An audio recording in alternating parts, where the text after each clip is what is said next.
Dragged through fire, left here to burn alone. This is not where you break, this is where you harden. First you suffer, then you steal yourself, and only then you rise. You thought this pain came to defeat you. It came as a battle cry, a war drum beating in the dark, a fist against the gate inside. Wake up, not for them, not for the ones who left, not for the ones who judged you, not for the ones who watched you bleed and still called you weak.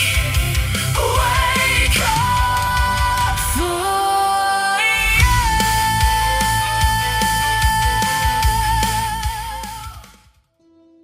Welcome, everyone, to another actual play episode of Council 6. I'm your DM, Lunka. We're back for a new session of Icewind Dale, Rime the Frost Maiden. This is a new campaign with some new players from Startplaying, and we're going to be starting a second Icewind Dale campaign. And this is Session 1. Say hello, players.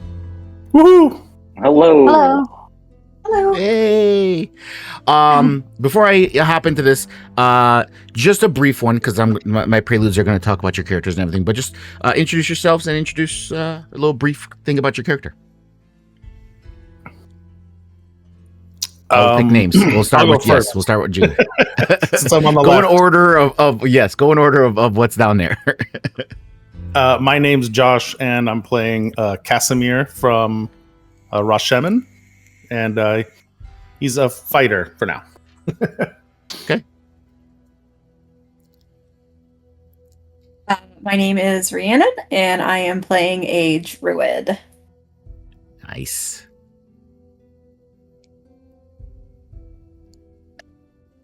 Kyle, I'm playing Luca.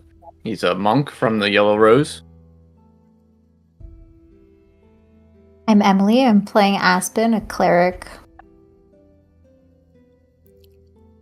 Name's Talk, half-orc, and my actual name is Sean. Let's go. Let's go. And you can't be a half-orc without being a barbarian. That's just Oh, yeah. a thing. That's the law. D&D law. That is a D&D law, right? Right. Like I haven't seen many half-orc monks, but I'd love to see that one day. I think that would be pretty cool. But yeah, all right. Well, thank you guys. Thank you guys. I am so thrilled to have you.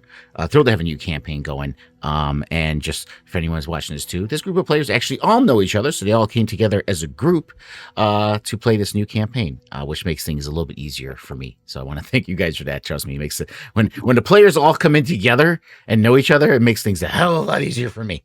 So I appreciate that as well. So let's dive right into this first day of our new campaign. Just so you guys know, before we get started, there is a calendar up there in the bottom corner. It's the 15th of Hammer, 1489 DR. The time there is accurate. It's about almost 1 p.m. And you notice too, there is moon phases. If you double click on its small calendar, the compact, you double click it, it opens up to a big one, and you can see there's a little black circle for the new moon and then half moon and full moon. So that's all there. And notes can be added for each day too if you want to. So I have a little note there for the 15th saying that today's the start of the campaign. So we kind of know how long they've been together. Nice. And now we begin. Night does not end in Icewind Dale anymore. Somewhere above the clouds, the sun still rises, or so the almanacs insist, but no one alive in 10 towns has felt its warmth on their face in over 2 years, and fewer of them still believe it's coming back. What they have instead is the aurora, a slow, cold fire of color or bruise, dragging itself across the sky every night the wind allows it, and the certainty, spoken low in every longhouse and ice fishing hut from East Haven to Goodmead, that someone, somewhere, has made the Frost Maiden very, very angry. Like the famous Dris Do'Urden, many people who came to 10 towns are outcasts, fugitives, or pariahs in search of a place where they can be tolerated if not accepted. Some came here determined to make their fortunes. Others came for the solitude or to escape notice and stay out of the reach of the law of the southern cities. Today, 400 years after the formation of 10 towns, most folks are here because they were born here, grew up here, and expect to die here. They're fishers, loggers, miners, hunters, trappers, furriers, and traders accustomed to the harsh climate, the slow pace, and the isolation. Like the hardy lichen and determined reindeer of the tundra, residents endure and do what's needed to survive. However, in recent years, life in the Dale has gone from hard to deadly. Icewind Dale has become trapped in a perpetual winter. Ferocious blizzards that make the mountain pass through the spine of the world exceedingly treacherous. I just lost my space.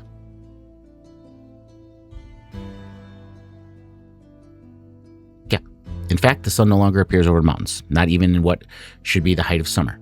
In this frozen tundra, darkness and bitter cold reign as king and queen. Most Dale residents blame Orel the Frost Maiden, the god of winter's wrath. The shimmering aurora that weaves across the sky each night is said to be her doing. Potent spell that keeps the sun at bay. The drop-off in caravans coming from the south and travel between settlements is never-ending winter has left everyone feeling isolated. Although each town has resolved to appease the Frost Maiden with sacrifices of one kind or another, no respite from winter's fury seems forthcoming. For adventurers such as yourselves, 10 Towns is a place to test one's mettle, and in the spirit of heroes who have come before, leave one's mark on this frigid, blighted land. But first, we turn our attention away from the frozen north, south and east, to a handful of lives that don't yet know what Icewind Dale is, a few months before the present day.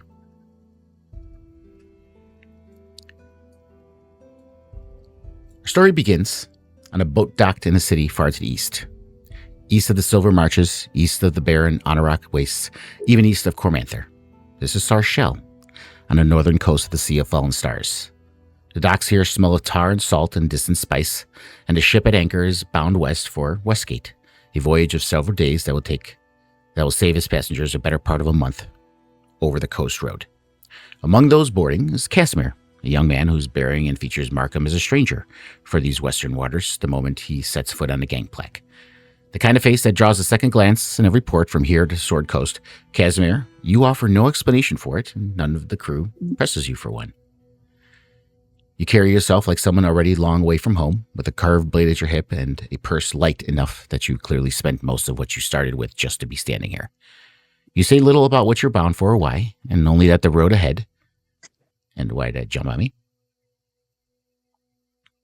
Ah, come on.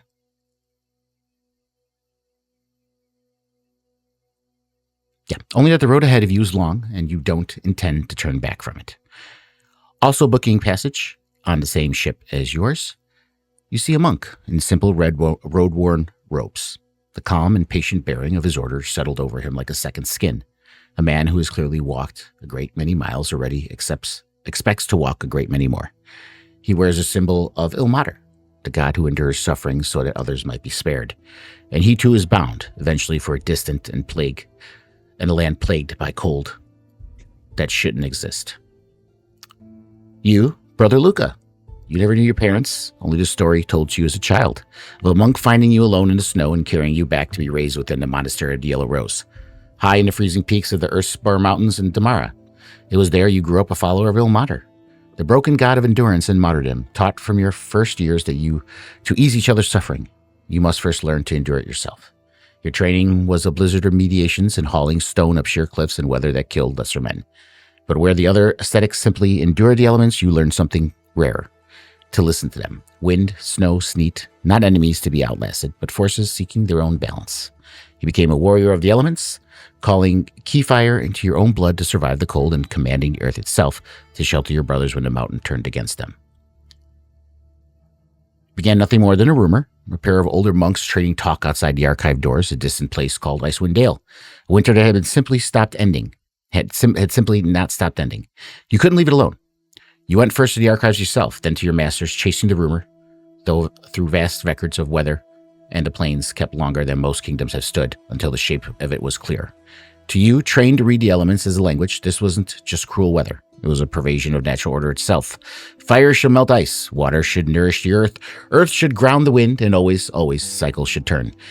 Orel's curse had seized Icewind Dale in absolute stagnation, and the people trapped beneath it were suffering exactly the way your god teaches you never to look away from. You cannot stay in the mountains while that suffering continued. You took the vow of the thaw, A vow to carry both compassion and elemental force to the frozen north. You left the monastery behind with little more than what you would carry. Two purposes drive you now, inseparable from each other. To endure the Dale's hardship so its people don't have to endure it alone, and to break its stillness however you can. One strike of fire or gust of wind at a time, each one a small prayer that the world remembers how to turn again. As the ship crews call the final boarding, you both find yourself side by side at the rail. What do you do?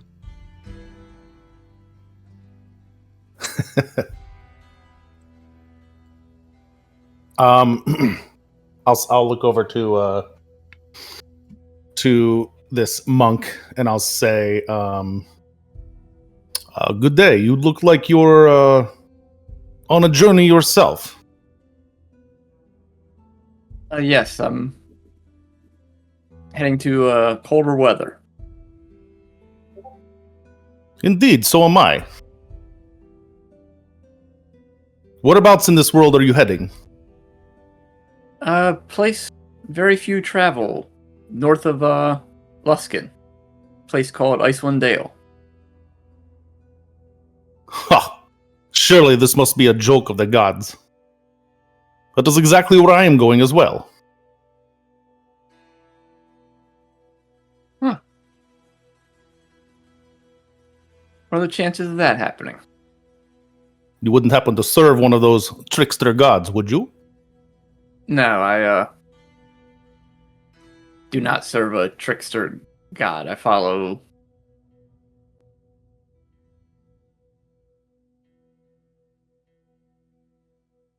I'm sorry I didn't catch that. Oh. Ilmata? Is that how you say it? Line. El Mater. El Mater. Ilmater. Okay. I see. Well, it appears we will have a long journey ahead of us. Perhaps you could tell me more about them then.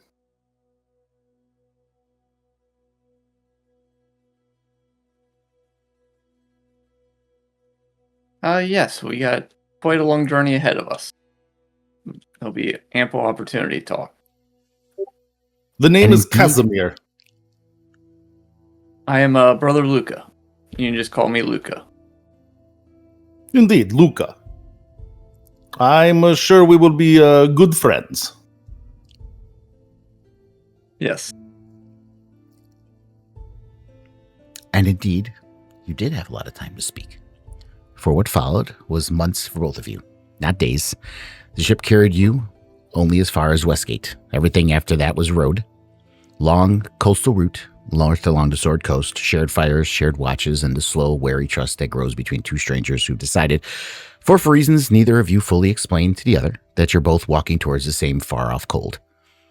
That trust was tested somewhere between Trollbark Forest and the Misty Forest, when the caravan you joined was ambushed by goblins in the night. Neither of you had killed before that night. Both of you died before it ended. Worse, when the goblins fled, they took several of the caravan's men with them. And it was the two of you, working alongside the caravan's guards, who went after them and brought them back. Whatever bond forms between two people who've bled for the same strangers, that's the one you've carried for the rest of your way north. And by the time you've reached Luskin, no one else was making the trip to 10 towns for weeks yet to come, so you went alone, just the two of you. The pass into the Dale itself became easier than either you expected. The way opened, the weather briefly gentle, but mile by mile you both noticed that the snow piling in steadily on your backs, filling the road behind you, as if the land itself intended to be sure neither of you turned back. And each step you took, once you passed that pass, got worse and worse and worse as the snow piled up and the weather dropped and the temperatures got colder and colder. And it reached a point where neither of you thought you would make it to wherever you're heading until you finally saw the lakes and the rivers frozen over and the biggest town in Icewind Dale, the 10 towns, Bryn Shander, ahead of you. Neither of you said much about these feelings, neither of you really needed to.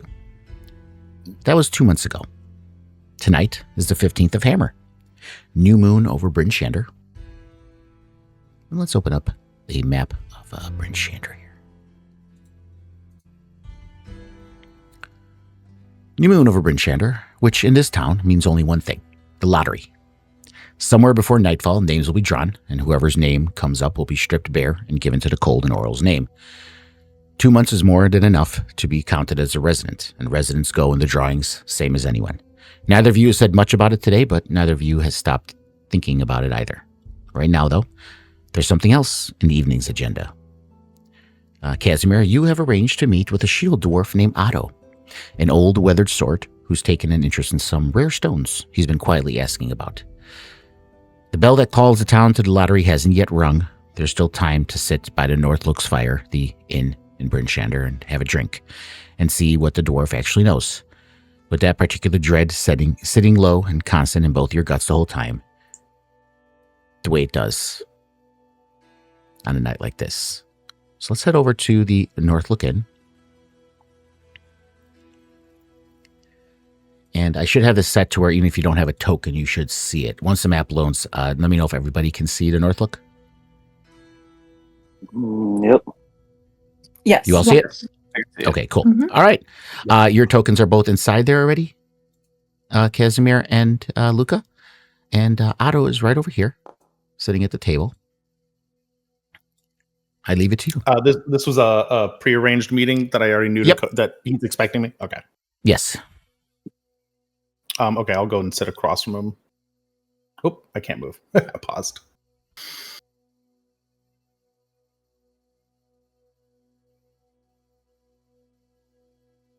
Oh, sorry.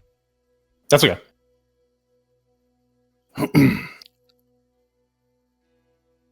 Ah, here you are, lad. Good evening. I take it you are Mr. Otto. That I am. And you see him drown the rest of his drink, and he waves over the waitress for another. Bring me one, two, both of you, 3 ales. 3 ales, please. Hope you don't mind having a drink while we talk. It always makes it easier to have discussions over a good pint of ale. Of course, drinks amongst friends is always welcome. That's what they say here in Dale, and people need friends here more than anywhere else. Let's just put it to you that way. So I hear you're looking for something that I may be looking for as well. Some dark stones. Indeed. And I have to be honest with you, I don't know much about them, except I have a buyer that's willing to pay some money for them. So I'm trying to gather up as much of these things as I can. So you're saying that you have some in your possession now? At the moment, no. Which is why I wouldn't mind people like you, especially if you're looking for them. You know, if you find some extra ones you could toss them my way, I would toss some gold your way. I see. Well, that may be a possible arrangement. That always sounds good to me. I love a good agreement. Do you have any leads on where I might be able to find these stones you mentioned? Not much. Not much. This buyer just came to me maybe a 10 day ago, maybe 2. And I just started asking around town for it. So that's all I know about it. And I haven't found anything that does it. As far as this buyer, nothing shady, mind you. Old artifacts, relics, bits of history. But I'll make it worth your while. Like I said, I know you're looking for it for a reason too. But again, if you find some, we can appraise them, and I could give you some, help you and your friend out, at least monetarily. Well, given the work we've been able to find around town here, that might be advantageous for us. It is. Now, since you asked me, I have to ask you.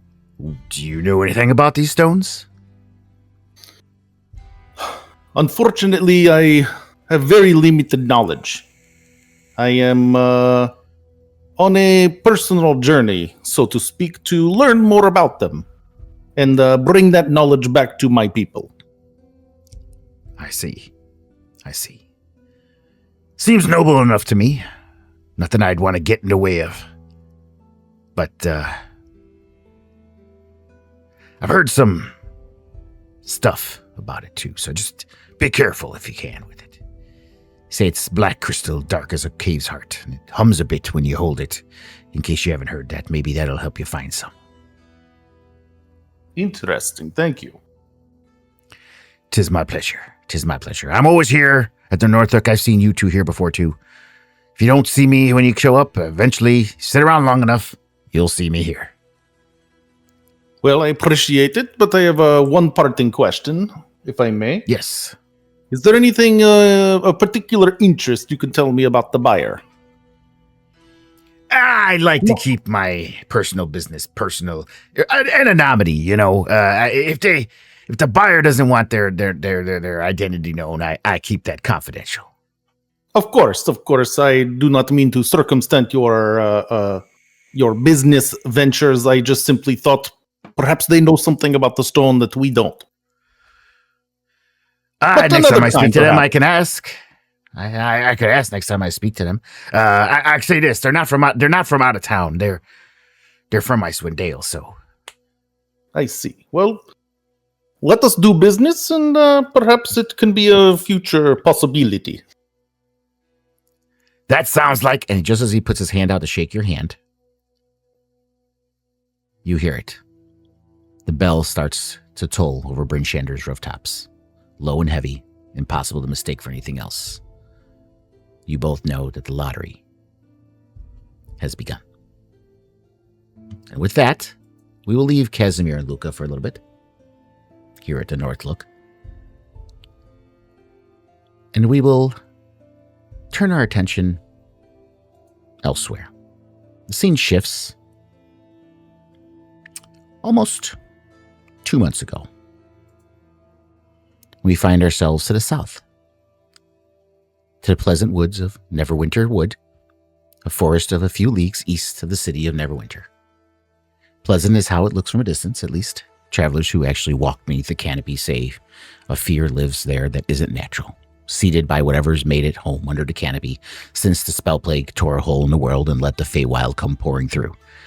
Somewhere beneath those living trees, swallowed by root and shadow, lie the ruins of Sharandar, an ancient elven keep lost long before anyone living could remember its standing. It was here, helping coax that lost city back to life, that you, an Eladrin druid named Rhiannon Fawnblossom, made your home, until the night your camp filled with chewingas, small, shy spirits native to the frozen waste of Icewind Dale, hundreds of miles from where they belonged. They surrounded you, glowing, and showed you a vision of cave rimmed with frost, an ancient owlbear dying slowly beside her mate, and a clutch of eggs kept alive only by the last of the chewinga's failing magic. Then the vision broke. The chewingas scattered, and one word was left burning in your mind: Bryn Shander. You left your circle within the hour. Days of hard travel brought you to the port city of Luskan, where you learned a truth that stopped you cold. No caravans were running north. Not the season, not with what people were starting to say about Icewind Dale's weather.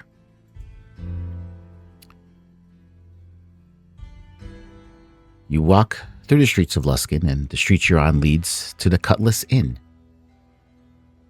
It doesn't get any friendlier the closer you walk to it.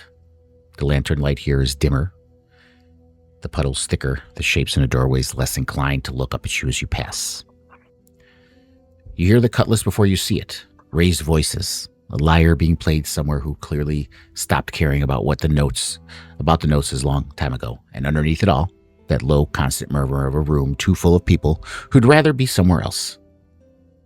You see the door in front of you. It's heavy, black with age and old pitch, a cutlass crudely burned into the wood by some patron with too much time and too little sense. You've heard the stories about this place and what happens to people who walk in here and say the wrong thing to the wrong sailor. Whatever is waiting on the other side of that door, you're about to have less patience left for caution than you've ever had in your life. You take a breath and you push it open. The room swallows you whole. Low black rafters slick with old smoke, a floor patterned with stains you don't want explained. A one-eyed bard in a corner murdering a sea shanty on a lyre, missing two of its strings. Sailors, cutthroats, a couple of off-duty guards who look like they're moonlighting as something less legal. The talk doesn't stop you, not yet. You're just another gust of cold air through the door, as far as this room's concerned, but you're not here to blend in. Across the room, a sight that you don't see too often. At least you haven't, and Neverwinter would. Half-orc. Thok, you weren't born in Luskan. You came down from the northern wilds near Icewind Dale, from a small hunting band held together by blood and years spent clawing out a living on the harshest stretches of the Sword Coast.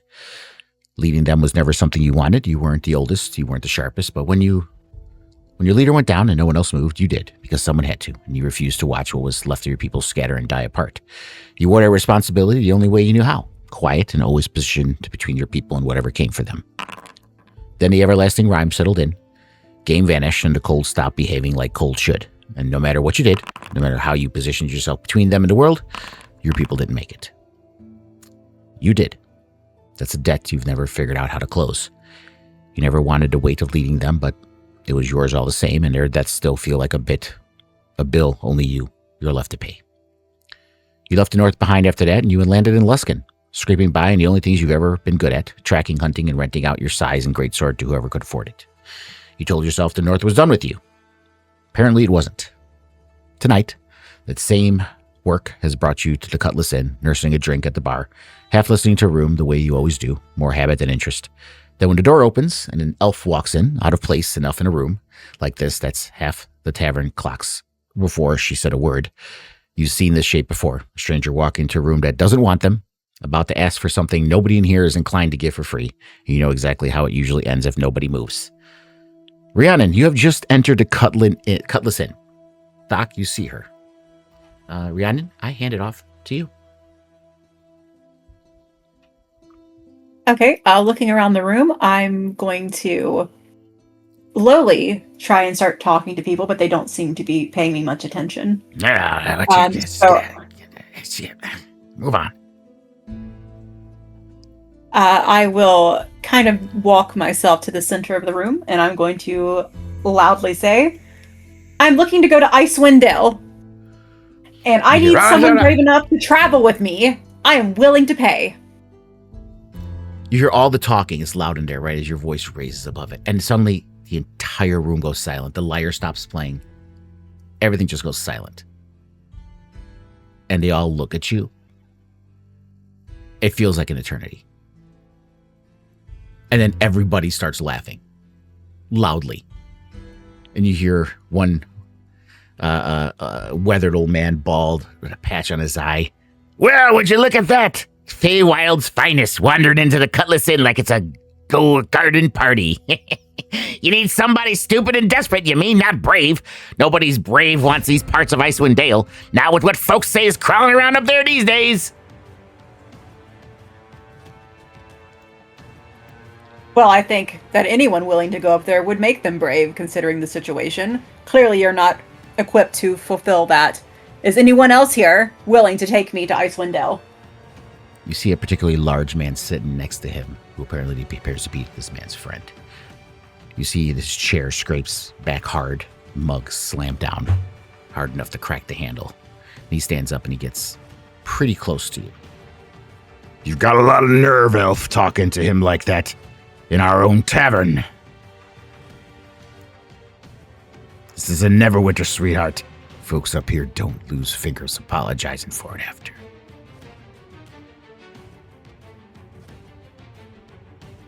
I set down my drink and start walking towards the commotion. I will. That's enough, I say. Best be minding your business, boy. I don't answer, I just step closer. He turns around, he looks at you. This gentleman, he's pretty, he is a little bit shorter than you, Thok, but he's decently sized as you. Looks like he'd be an even a match. This one, he does seem to appear to be human, but larger than most humans. But he does step up to you, and he looks at you, and what are you going to do about it? Orc. Not talk.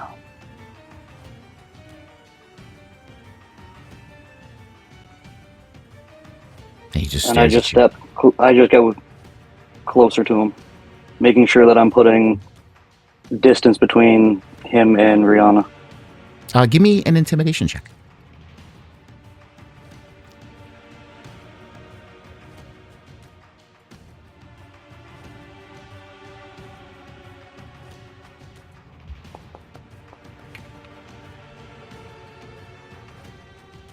Ah, yeah, that's definitely good enough. He just looks at you. It's, I don't have time for this nonsense anyway. I already spilled one mug of beer. I don't need to spill another. Have your way with her, then. He just mumbles and growls off and goes and sits down and doesn't look back at you. Then I just walk up to her and ask her if she's all right. You all Yes, right? I'm fine. Yes, I'm fine. I need to get to Icewind Dale. Do you know anyone who can take me there? You got money? I do have money, and I'm It's willing to dangerous pay up there. whatever it takes. I understand that it's dangerous, but I have to get there. It's not negotiable.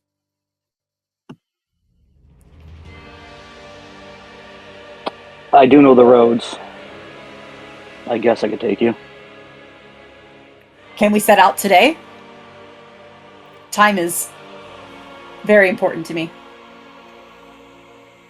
Let me finish my beer that I put down over there, and then we can be off.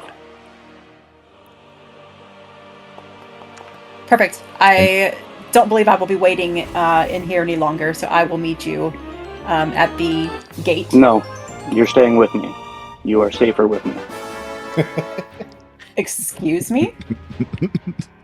I'm paying you to take me up the mountain, not tell me what to do. Your money's no good to me if I don't actually get it, so you are staying with me. I'm finishing my drink, and then we can leave. That's fair enough, then. Perhaps I could at least get some water while I'm here. Doc, you definitely would not recommend the water. Yeah. She can have the water.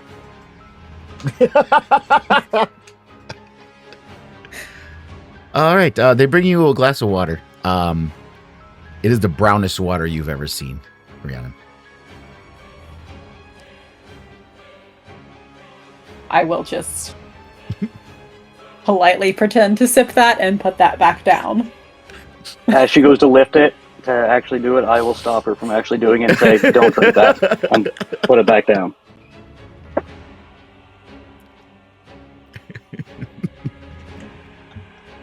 Thak, you will know, even though you're taking up there, you are aware of what the weather is like since you left there because of it. And you know it's not going to be an easy journey to get back at Icewind Dale. Matter of fact, most people don't get back up there because it's so bad. I told her it was dangerous. I told her it was a long road. So you guys finish Sometimes the your purpose beer. is more important than the danger.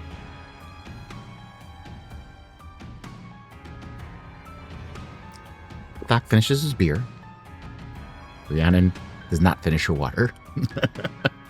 And I guess you gather your stuff and you start making your way out of Luskan.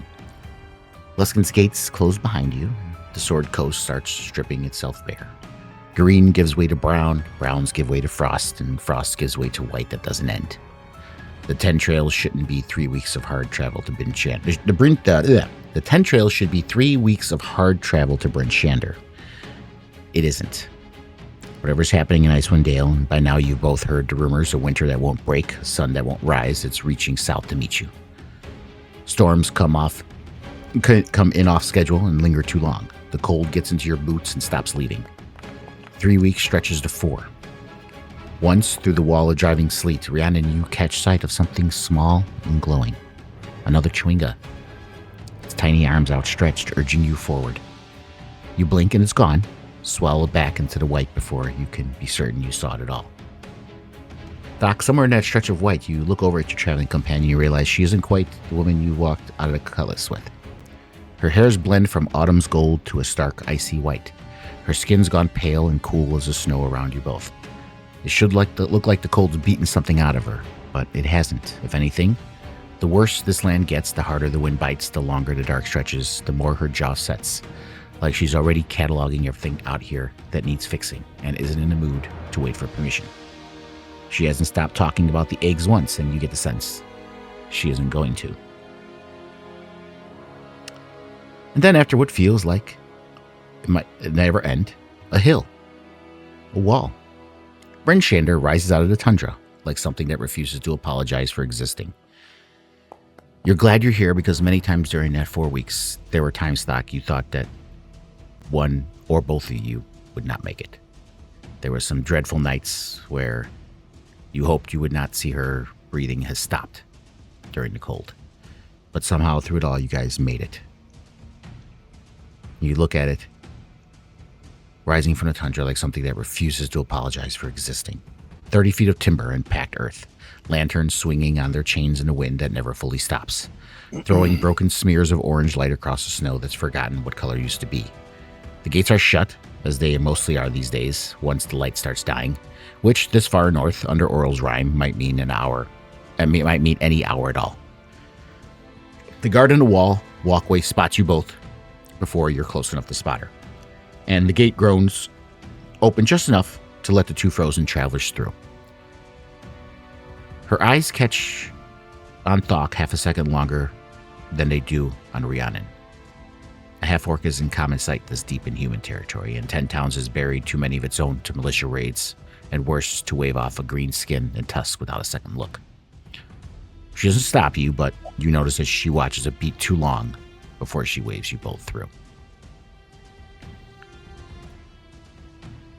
And now we will place you two on the map.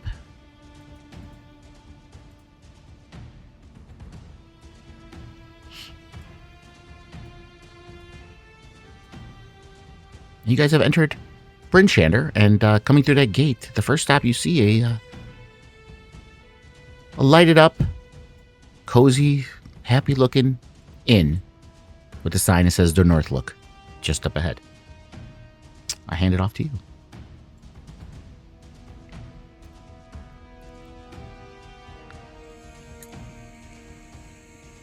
Perhaps we should take a rest in this inn.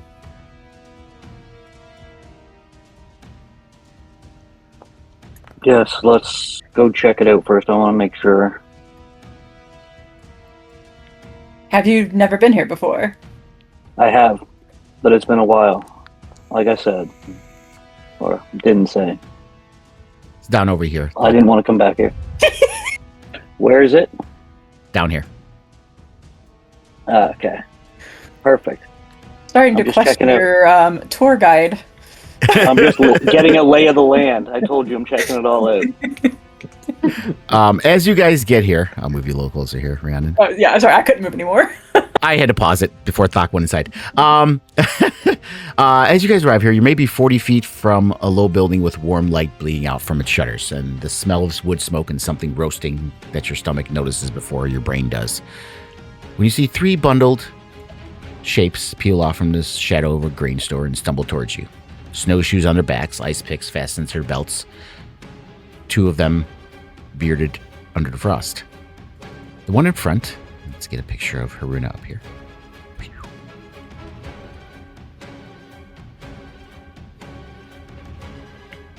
The one in front holds up a gloved hand. Well met! Her voice is rasp, sanded down by years of pipe smoke and worse. I'm Haruna. These are my friends, Korix and Storin. We need help, and you look capable. Just passing through. Wait, hold on, big guy. Hold on. She gets in front of you. There's pay. We just need some help. And she kind of peeks over and looks at Rhiannon. How about you, pretty lady? I don't have time. I'm already to help working a you, job. And Tough customers. you see her lift out a bag, and you hear a jingle. I got bloodstones. Worth a pretty penny.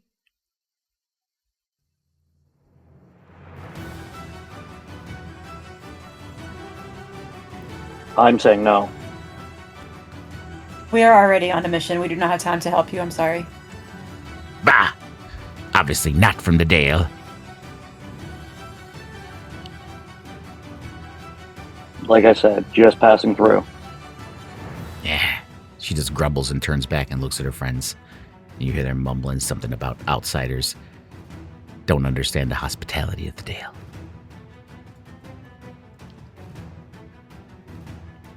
Stay behind me.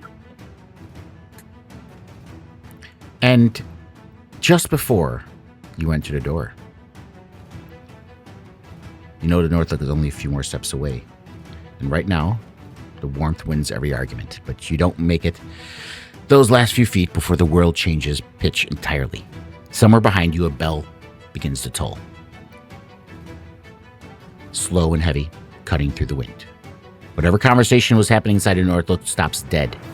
You see the doors bang open before either of you reach it. You see patrons start to spill out past you into the street. Not fleeing, exactly, but moving with a particular urgency of people who already know exactly what the bell means and have somewhere they need to be. Among them, you see a man with an unmistakable foreign Eastern bearing, and a monk in simple travel-worn robes, both already moving fast towards the town square with the rest of the crowd. Neither so much as glances at you. Whatever's happening, it's happening right now, and it's happening for everyone at Bryn Shander at once. And we will pause with Rhiannon and Thok for this moment. And we will shift our attention.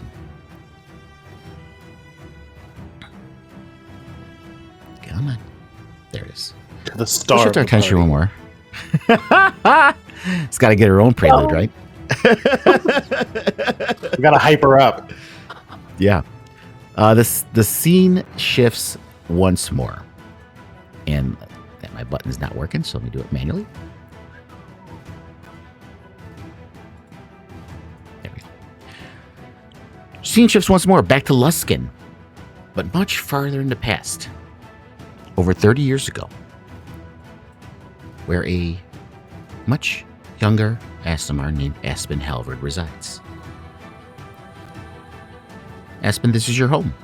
A homestead on land that doesn't forgive carelessness, hardy livestock, root cellars packed against the winters that already come too hard and this close to the edge of things.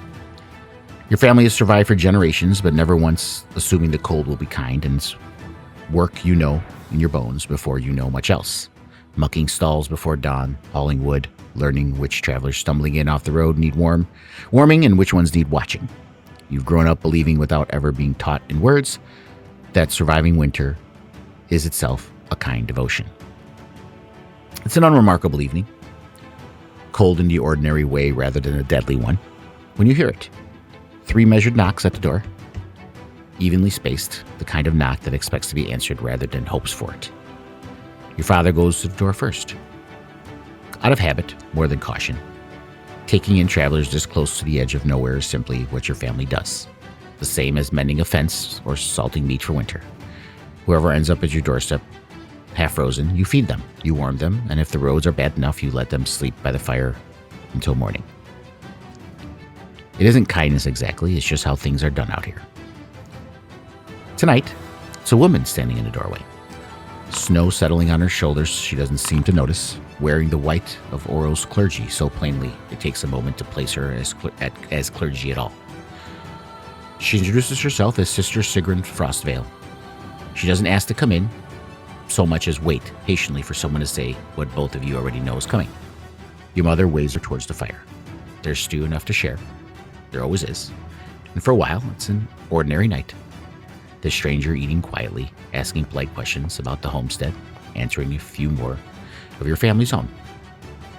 But somewhere in that hour by the fire, her eyes find you. They stay there, not the passing glance of someone being polite to a farmer's daughter, but the look of someone reading something written on you that you've never learned to see yourself. Something about the particular gold caught in your eyes, maybe, or warmth under your skin that has no business surviving a winter like this one. It's only once the meal is cleared and your parents have drifted into their own conversation that she finally speaks to you directly. Quiet enough that it feels meant for you alone. You have a strange stillness in you. For someone who spent her whole life waiting for cold to take something from her. And something more besides. I spent too many years reading the Frost Maiden signs to miss what's mocked in you, child. There's a celestial blood behind those eyes of yours. Whether anyone's ever told you or not, touched by something far above this homestead. The world does not scatter her gifts carelessly. If she's marked you, she still has use for you. Use. And I pass it to you. What kind of use?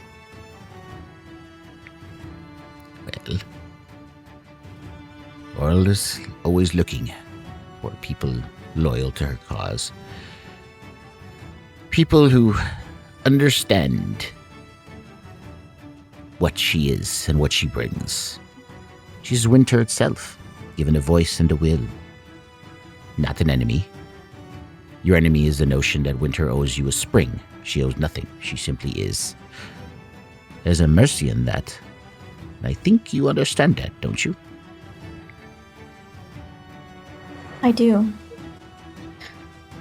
But what does it mean for me? Faith is an ode to her because she is kind, child. It's ode because she is honest. She never once promised you warmth. Every god who has promised you that has eventually broken it. She never will, because she never made the promise in the first place. Look at your own hands. That mark wasn't given to you by a village priest or a hedge wizard. Something older than either noticed you before you had words to ask why. I don't think that's an accident. I don't think you do either. Not really. Not underneath that fear. You don't have fate yet. I didn't at your age, so I understand what is in it for you, is the question. But come with me. Come with the Order of the White Veil. Watch how we live. Watch what she asks of us and what she gives back. Faith that's handed to you is worth very little. Faith you arrive at yourself. Now that endures the winter.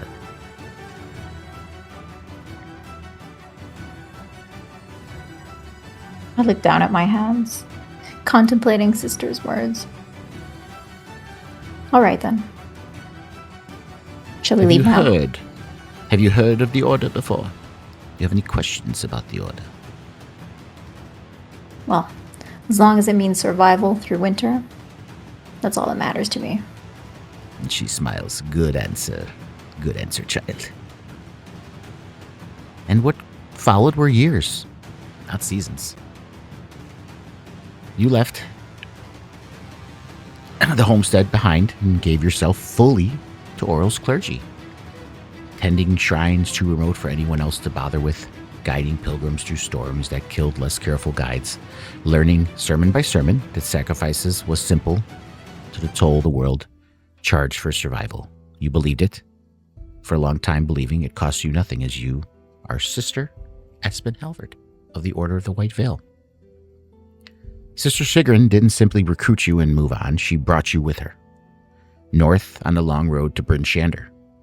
And it was there at the edge of town that she chose to settle, and you alongside her. In Bryn Shander, you became more than a devotee. You served Oral's clergy faithfully, yes, but you also put your calligrapher skills to use for neighbors who needed them, hauled supplies for those who couldn't, and eventually took up part-time work with the town guard under Sheriff Markham Southwell, at Sigrun's own quiet encouragement.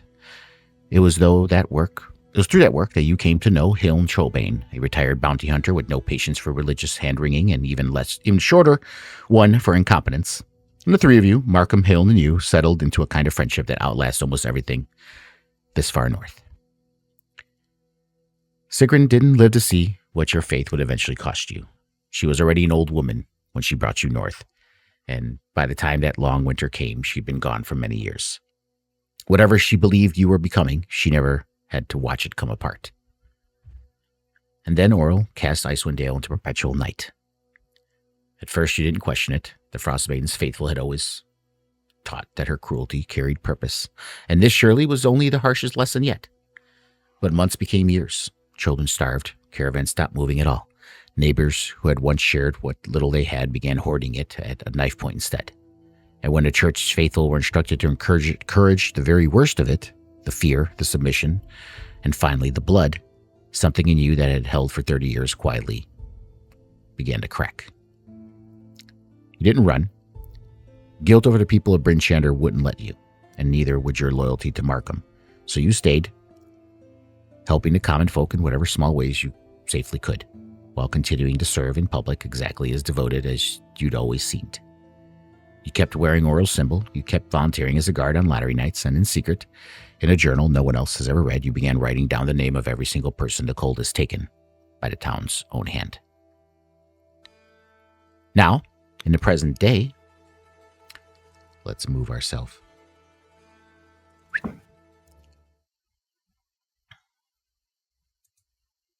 You still have the picture of Haruna up as well. Oh, on the yeah. Let me put that down. That's on the screen share. Think there we go. Yeah. Doesn't bother me. I just figured you'd want to know. Yeah. It's on the recording. You'll be covering up the whole screen. Now in the present day, Aspen finds herself at her post in the town square of Bryn Shander, on the platform next to Sheriff Markham, who is ringing the bell, with Speaker Duvessa Shane waiting to draw the name for this month's lottery. Reverend Sister Livia Zophium of the Order of the White Veil. The sister promoted to Reverend Sister after Sigrun's passing, supervising and presiding. I gotta put her picture up. I love her picture. Whew. She's That's your boss. That's your boss, Aspen. That's the Reverend Sister of the Order. The bell tolls roll out over the rooftops. Gone the color of old bone, and the square fills the way it always does on a new moon night. Slowly, reluctantly, everyone arriving at exactly the last possible moment, as if lateness might somehow be mistaken for absence. You've stood on this platform more times than you let yourself count. You know exactly how this goes. The bell, the waiting, the name, and then the walk. You never once stopped feeling sick doing it, and years of practice have only ever taught you how to keep that sickness from reaching your face. Beside you, Markham keeps his eyes on the crowd instead of the platform, the way he always does. Not out of duty, but you suspect because he can't stand watching this part either. At ground level, more of the town's militia hold the platform edges, faces carefully blank, and scattered through the gathering crowd, unmistakable in their white. A few sisters of the order watch the proceedings with an eagerness that has never once looked like grief to you, no matter how many times you've told yourself it might. Markham leans over towards you, his face still forward, but his whisper reaches your ear. Steady, love. Almost over. Keep your eyes on me if you need to.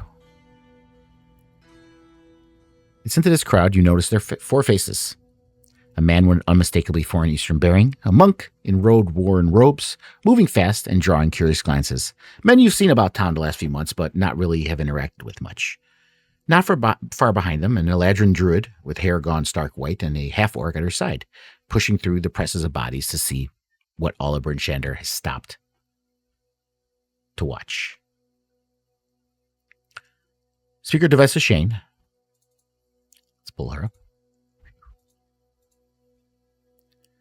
Speaker Duvessa Shane steps forward to the drawing box without ceremony. She has never enjoyed this part. 30 years of practice have taught her to hide it half as well as you hide your own sickness. She draws a single slip, unfolds it, and reads the name aloud in a voice that doesn't waver because it can't afford to. Donald Logan! The gasp that runs through the crowd is immediate, and beneath it, one sound cuts sharper than the rest. A woman's cry, a raw, sudden, as deep as she drops to her knees and pulls a small boy hard against her chest, both arms locked around him like the grip alone might be enough to stop what's coming. He can't be more than 7 or 8. Near the platform, a few of the Sisters of the White Veil smile. Not cruelly exactly, which is somehow worse. Genuine gladness, Speaker Duvessa's own face doesn't share it. Her jaw sets, and she says plainly to no one and everyone, "The name was drawn fairly. The town does what it must."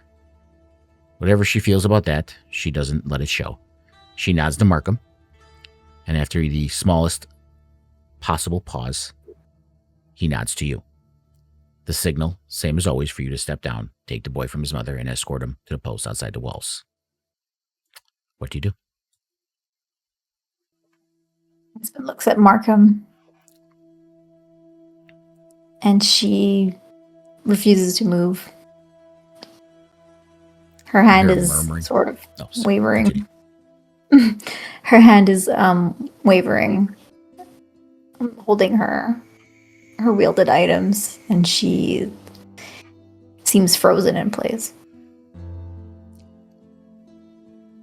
gets this moment feels like an eternity to you, and you start hearing murmuring through the crowd, and uncomfortable shifting next to you on the platform.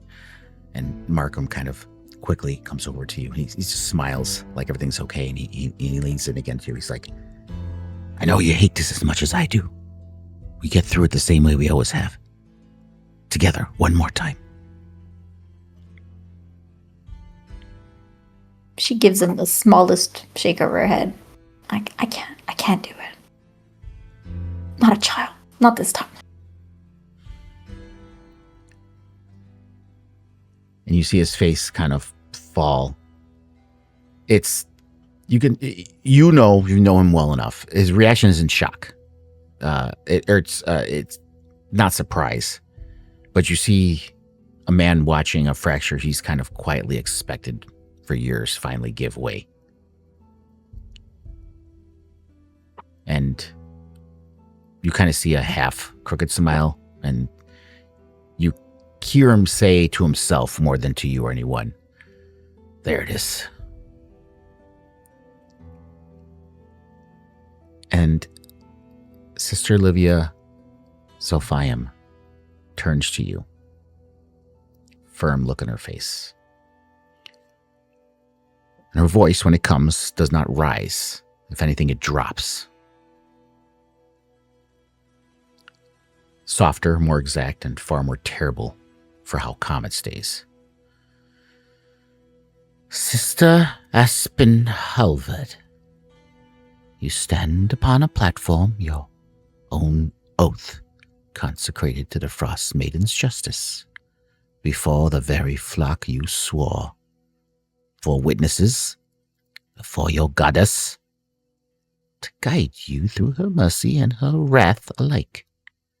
And you would have this town believe that today, of every day this Rime has given you to falter, is the day your spine finally fails you? You are militia. You are a sister. Both officers demand the same small, honest thing of you now, that you do your duty. Take the boy's hand. Walk him to the post. Let Oral judge for herself whether 30 years of your service were ever worth anything at all."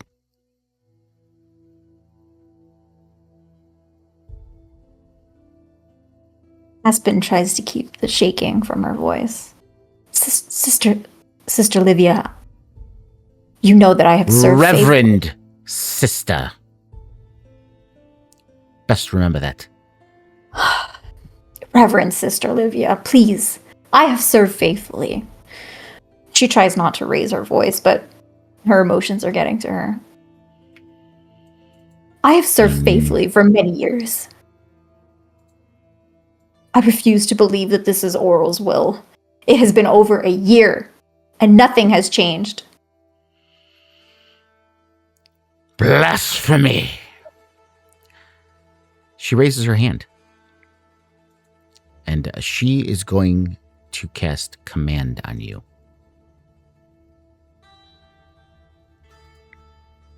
Would we be able to hear them, what they're dialoguing Yes, from where we're standing? you hear everything. You should have in the chat, you should see something to roll a saving throw, Aspen. Yep, got it.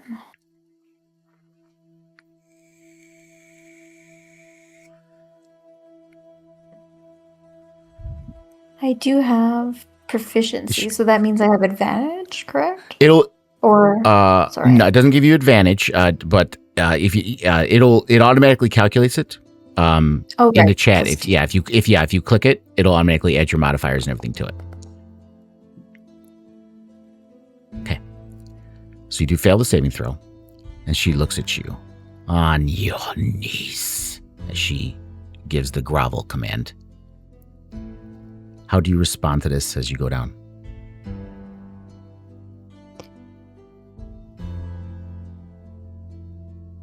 Aspen bows her head, sort of in defeat. The rest of you watching on, what do you make of this?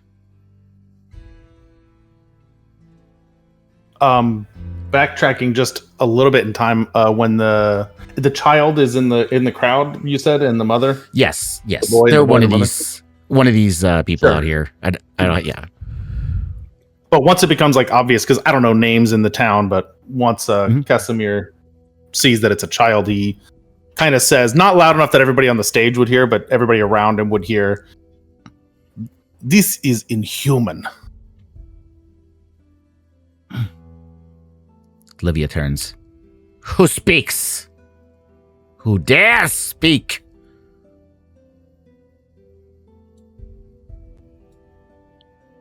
I'll step forward.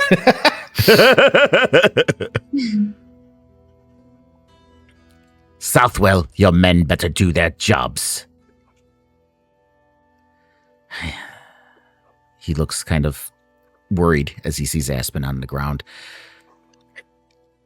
And he knows he has to do something, so he does kind of tell the guards just to get up. They're not doing anything to you, Casimir, but they're just getting in position just in case there is an issue to happen.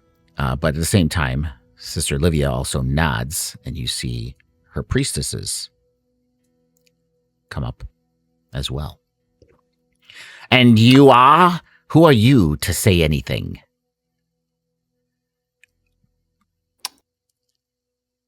I am someone who at least knows that sacrificing a child isn't going to accomplish anything.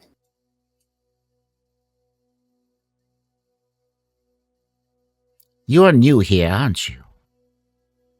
I haven't seen you in these parts much. That is true. Then perhaps you'll best keep your opinions to yourself. Leave it to those who know much more than you and have been here longer and know more about the Frost Maiden than you ever will.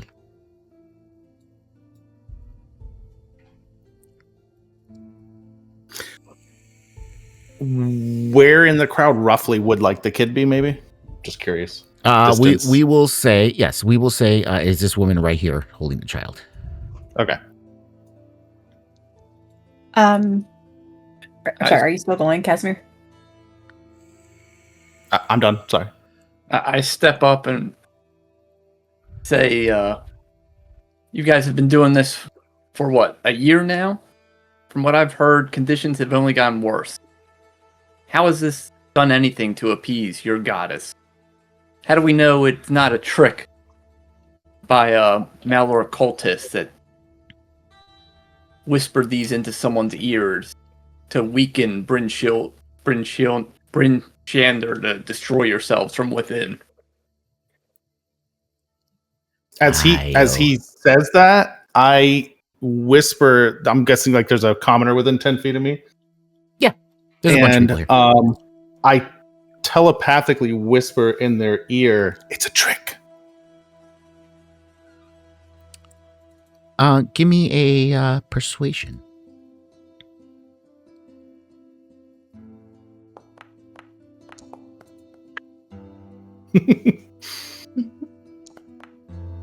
Oh, they rolled on that one.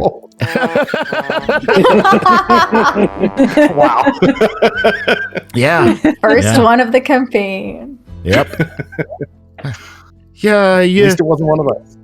You know what? Maybe he's right. I mean, this is it's a kid. You can't just do this kind of stuff. And Livia, her face, you see anger rising. She's like, Markham, you better do your job before I have to do it for you. At this point, Rhiannon's going to jump in, and she is appalled by this, and she's going to yell, "Take me instead!" And as she's starting to do that, I'm going to stop her from moving forward and tell her, "Don't." I will shake his grasp away the best I can. It's a child, I'll say to him. You see the sisters get in your way. Aspen, she's still kneeling. Yes. But she can speak freely, right? Yes. The command just forces you to grovel. It just gives you the prone condition. But yes, you can still speak. Please, there must be another way. You see what you have done. already foaming discontent. And she looks at the commoner that you persuaded, Casimir. You see her hand. She's looking down at Aspen. And you see her hand just shoot out. And you see, which looks like a frost-covered blade on her hand. But you can tell it's not steel. And it shoots out. And you see this coating of frost descend upon that commoner.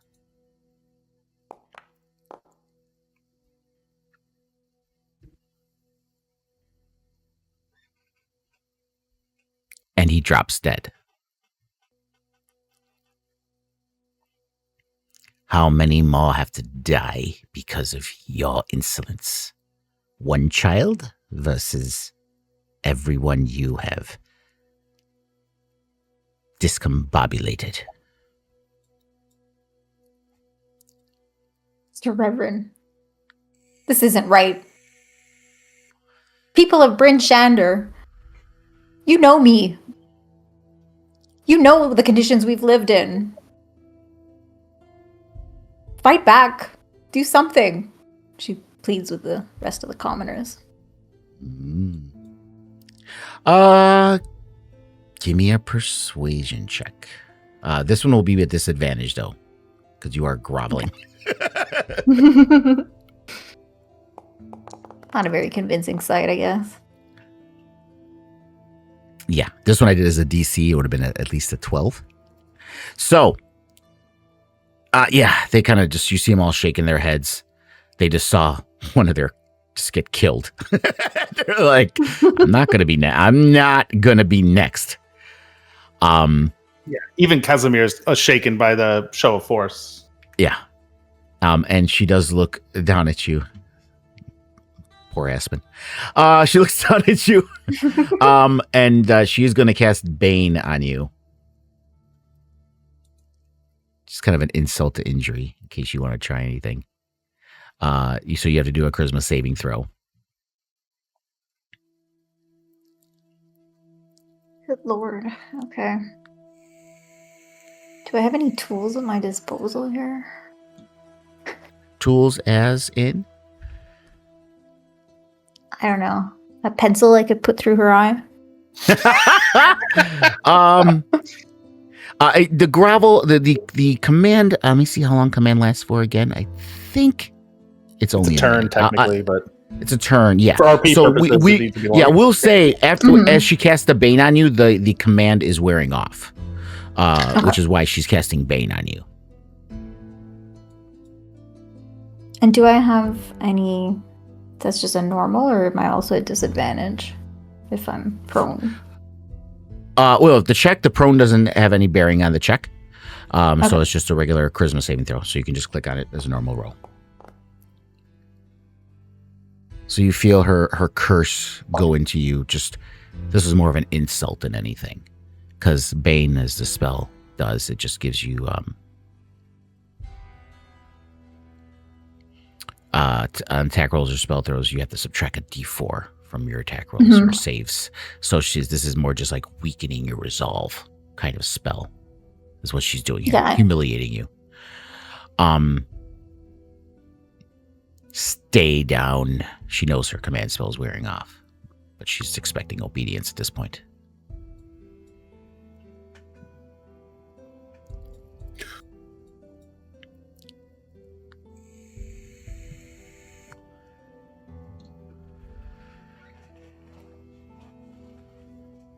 I think Aspen is going to look at Markham as she tries to stumble to her feet.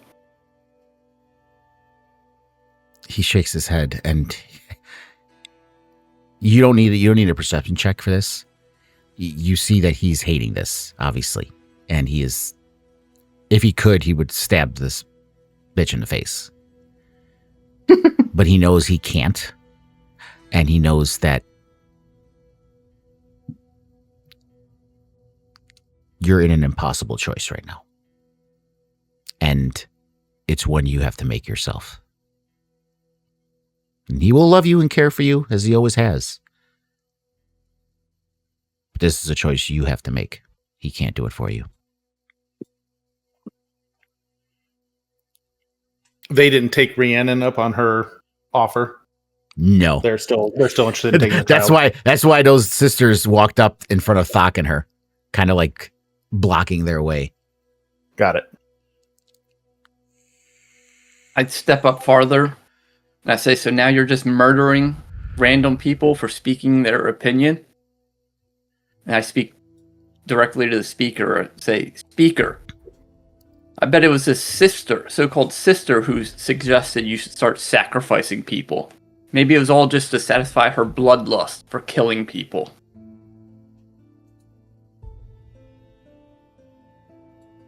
Why is it always the new people? It's always the new people.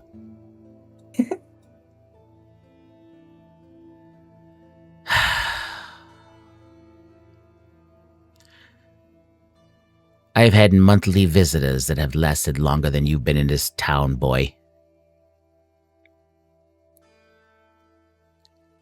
Everyone has an opinion, don't they? Do you want to see more suffer?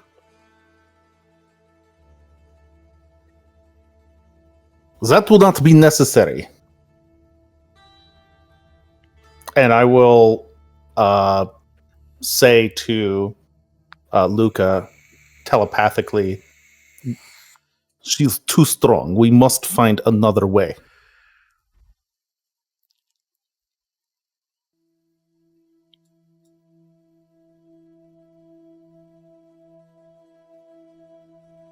May I try and push through the guards while I'm still insisting that they pick me? Yeah, you're more than welcome to. And these are, by the way, these are Sisters of the White Veil. They're not the town guard. They're Livia's people in front of you. Sister Danya and Sister Furnace. Okay. I will say, why does it matter who goes as long as someone goes? Spare the child, take me. And Don't listen to her.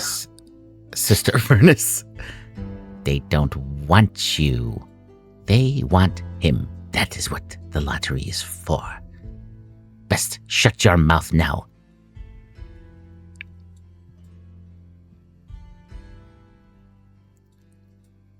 Does this lottery have some sort of divine imperative attached to it? The Wheel of Uriel? She goes down by the steps and she's looking out over all of you at this point.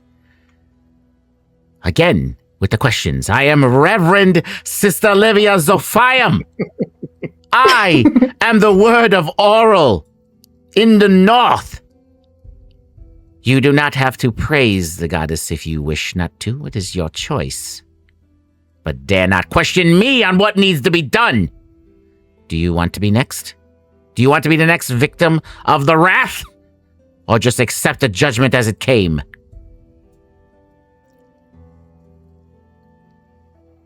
Aspen finds her courage and walks up behind the Sister Reverend and shoves her aside off the steps. Yeah. Give me a strength. Yeah, give me a. You're just shoving, right? So yeah, Yeah. give me an athletics. Good. We could TPK in session 1. It's very Oh, she dangerous. rolled a net one. Oh, I'm doing wonderful tonight. I can't. She's a frail old woman. She's not that old. She's middle aged. She's like in her 40s, mid 40s maybe. Well, she has osteoporosis. She tumbles down. Wow, osteoporosis. Damn.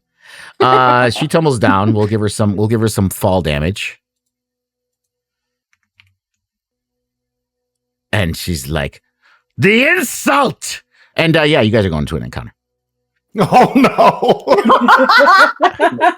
Oh god! Sorry in advance. No, that was It's gonna be beautiful. so I bad. love that. Like, I love it. Push her again. Step on her on the way down. All right, let's get this going. First initiative of the campaign.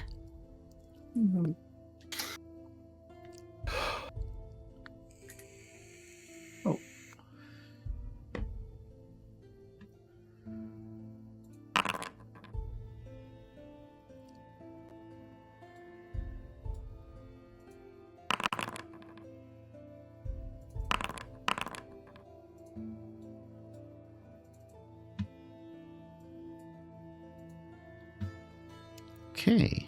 Let's see here.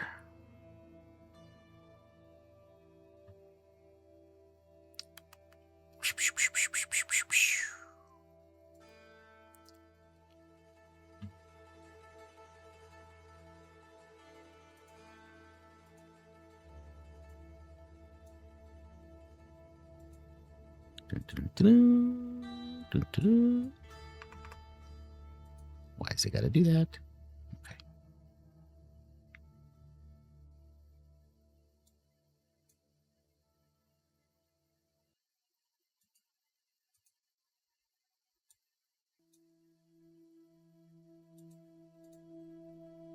Sorry, give me 1 second.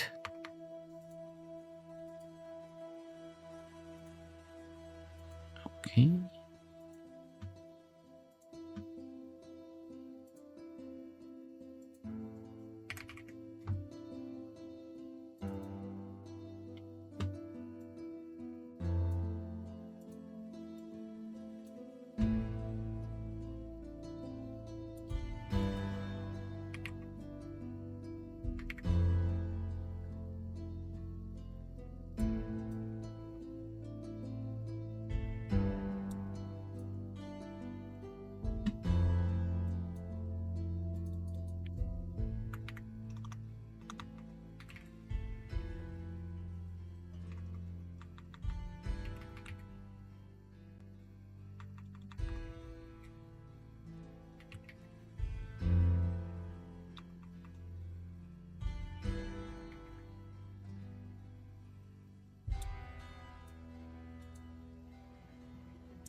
Okay.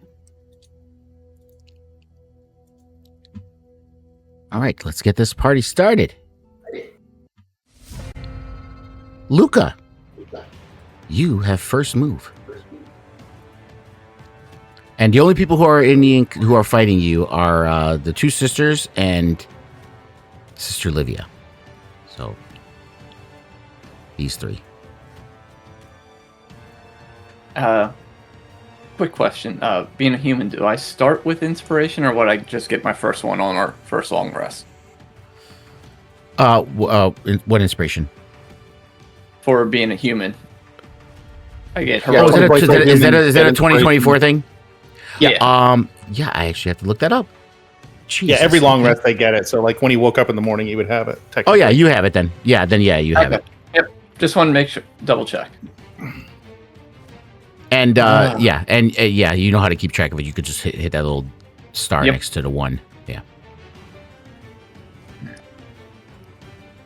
Move up here. And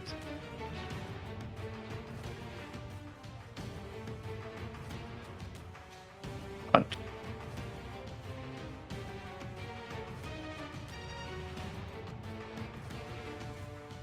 Saying I have advantage. Because you're flanking. rules? Yep. Oh, flanking. yeah, I forgot about flank. I'm not used to that. It just worked out nicely. Oh my god! Yeah. Right off the bat, you mule puncher in the back of the head.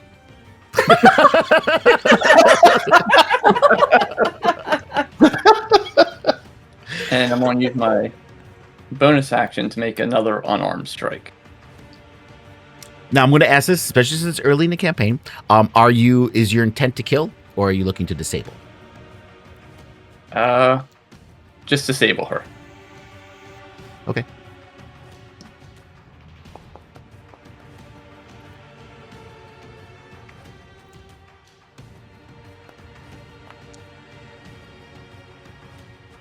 And she falls to the ground. She's bleeding. So with disabling the way I do it, she's basically in death saving throws. So she's not dead, but it's kind of a death saving throw situation where she can be revived.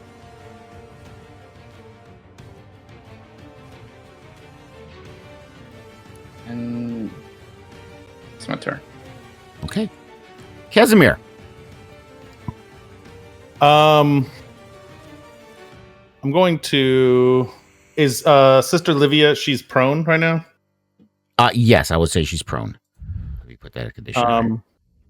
I'm gonna look. These are guards, right? I'm gonna look at these guards and I'm gonna say, whose child will be next? Yours? And I'm gonna charge at Livia or Sister Livia. She doesn't like to just be called Livia. Reverend Sister Olivia. Yeah, Reverend Sister. That's right. Get it right, goddammit.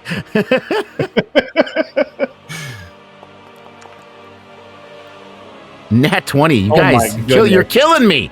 You're killing me. All right? I've had 2 Nat 1s, and you guys had 2 Nat 20s already. I'm very scared of this lady. So we're gonna hit her again. Hopefully. That is a hit.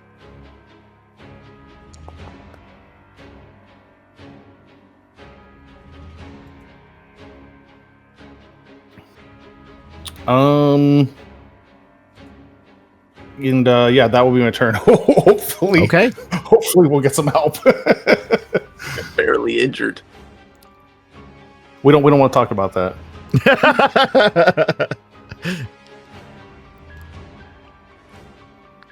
Oh, sorry. All right, my turn. Fuck.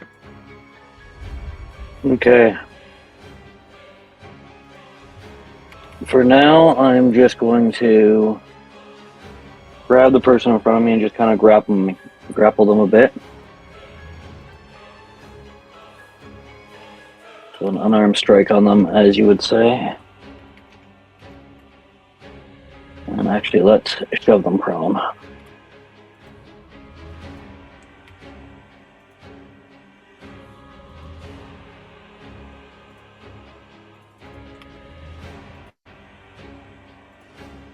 All right. And I only get one of those attacks, right? Yes. Yeah, so I'm going to just be standing over this one that's prone on the ground now. Okay. My turn. All right. Whose fucking turn is it now? Ah, this sister's turn. Okay. She sees what the monk did. That's her friends. Not very happy.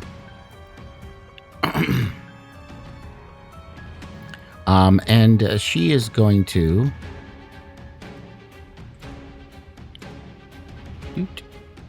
She's going to bane all of you.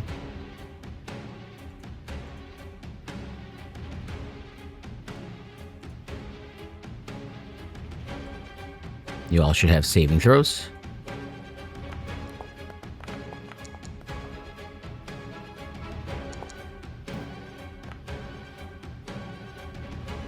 Okay, Thok and Rhiannon succeed. Brother Luca, you fail, so you are baned.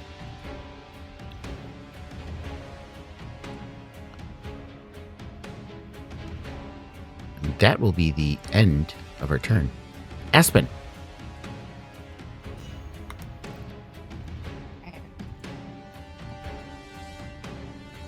Aspen's gonna walk up to Sister Reverend. And she's going to take a swing at her with her war pick. But in a disabling fashion. It's getting hairy. It's getting hairy. Ooh, Doesn't help and that we have she had to roll last in initiative too. That doesn't help. yeah.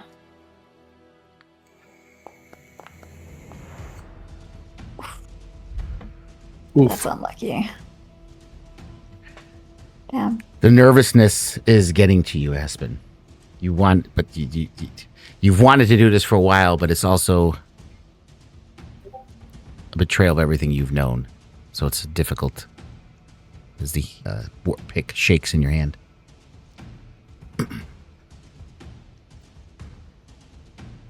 Yeah. Could make it worse. You see Sister Sigrun's face on her. And Aspen, She looks ashamed as she falters. Rhiannon.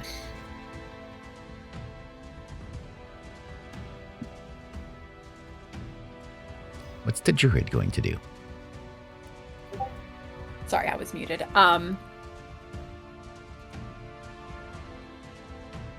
I am going to. So this. So Sister Danya is on the ground, correct? Yes. Okay. I am just going to. Oh, I gotta move forward. Sorry.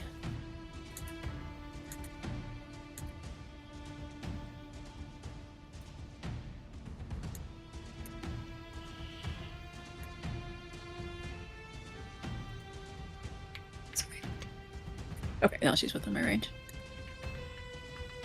I am just going to produce flame and throw a ball of fire at the Reverend lady. Y'all going for her ass. I don't like her. You're not supposed to. You're not supposed to. It's okay. So I'm trying to make sure I can see who's who here. Yeah. Apologies.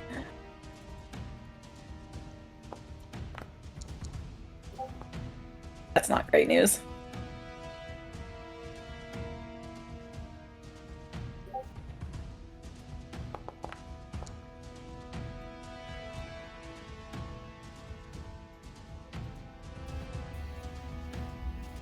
And that was a bonus action to do that. What are the rules as far as am I allowed to cast a second cantrip as an action? Or... Yeah, so you can't cast 2 leveled spells. So that was a cantrip, and there was a cantrip that costs a bonus action, correct?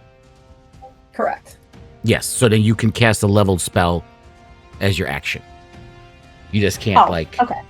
Right, like you can't cast 2 leveled spells.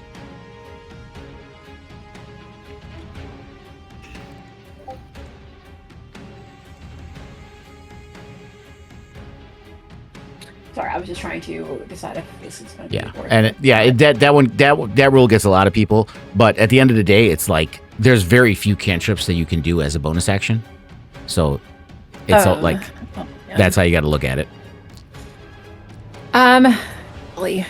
Unless you're a sorcerer, and then you can, change. So all the change your townspeople level are spell. still there. Have they dispersed, or are they still standing where they are? Like, would they have stuck around I for would this? say there's kind of a bit of chaos. They're all kind of like, I mean, let's be honest. It's a train wreck. No one wants to leave. They want to see what happens here. But at the same time, they are kind of backing. They are kind of backing away. They don't want to be caught in any crossfires of what's going on, or be accused of aiding any one side or the other. So they're just kind of backing away. But this is. But for the intent of casting a spell, they are where they're standing. Yeah. Yeah. I mean, well, what spell are you looking to cast? I was going to cast Entangle, but it's a 20-foot cube, and that would get half of the... I would say, they're there. Yeah, they're there. Okay. Can I go ahead and just cast another cantrip then? As my action? No. No. Okay. Then I will just end my turn. How about that? Okay. Sorry. It's okay. No. That's fine.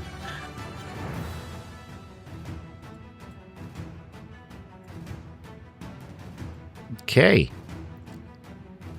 It is that bitch's turn. She stands up after you guys are like, she's on the ground and fucking Casimir's stabbing her. Aspen's trying to hit her, but she misses. And she is getting tired of the bullshit. Basically. As of right now. So she will, let's see here.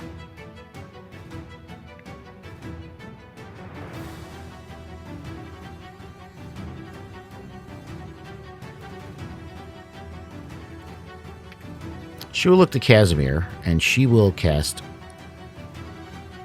Hold Person.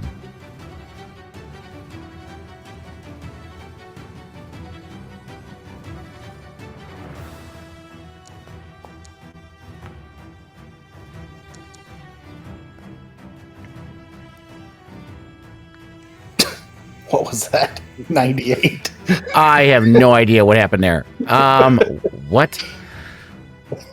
What happened there? Let's try that again. Let's see what happens. I want to know if that was a forge thing or what happened there, but let's try that again. It's a wisdom. Okay. Yeah, No, and it's you showing did you me click the same formula. Did you the one that's in the I'm gonna roll it normal, and then I'll just roll another die because, yeah, it's still showing me this 99 formula. I'm not sure what's that about. Freak? Hold on. Let me look at her spell. Is there something going on with her spell? I've seen this once before, and I can't remember what causes it.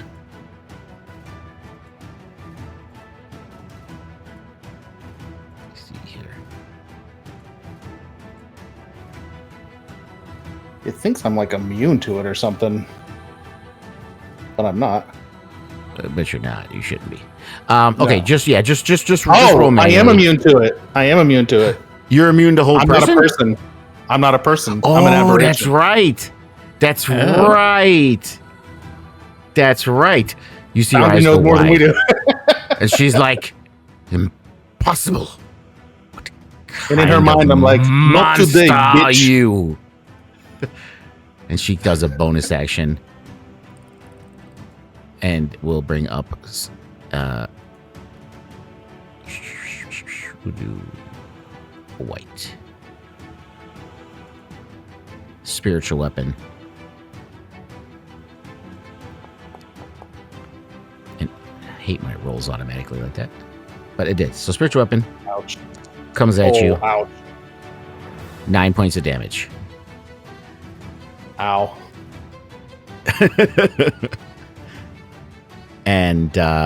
And she looks at Aspen. This is the kind of lot you throw yourself in with? I'm glad you will be gone.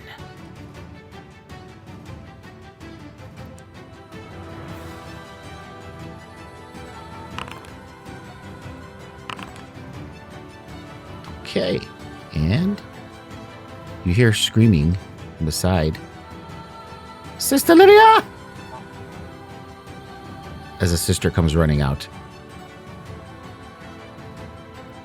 What is happening? Deal with them. She looks at Aspen. She's going to Ray of Frost.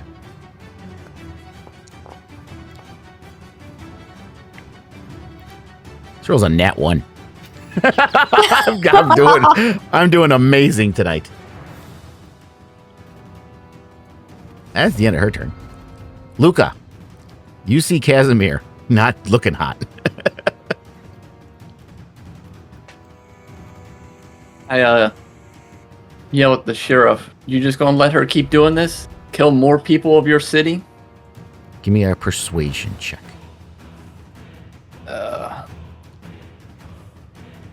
We make it an acrobatics check instead. Listen, I am never one to say no, but I need you to convince me how an acrobatics check will convince him to listen to you. That's what I need. So the floor is to you, Brother Luca. We'll leave it at the persuasion. Okay. All right.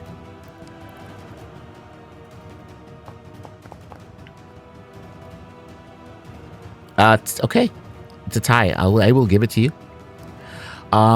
He looks at you and he looks at you, Aspen. It's not the bad version of it, but it's kind of how Anakin was looking when Mace Windu was reflecting the lightning back onto Palpatine, and he was like, "Me." And Markham's like looking at Aspen, looking at Luca, looking back at Aspen, look at the sister, and you see him run up, and you see him whispering, with Duvessa. And where's here?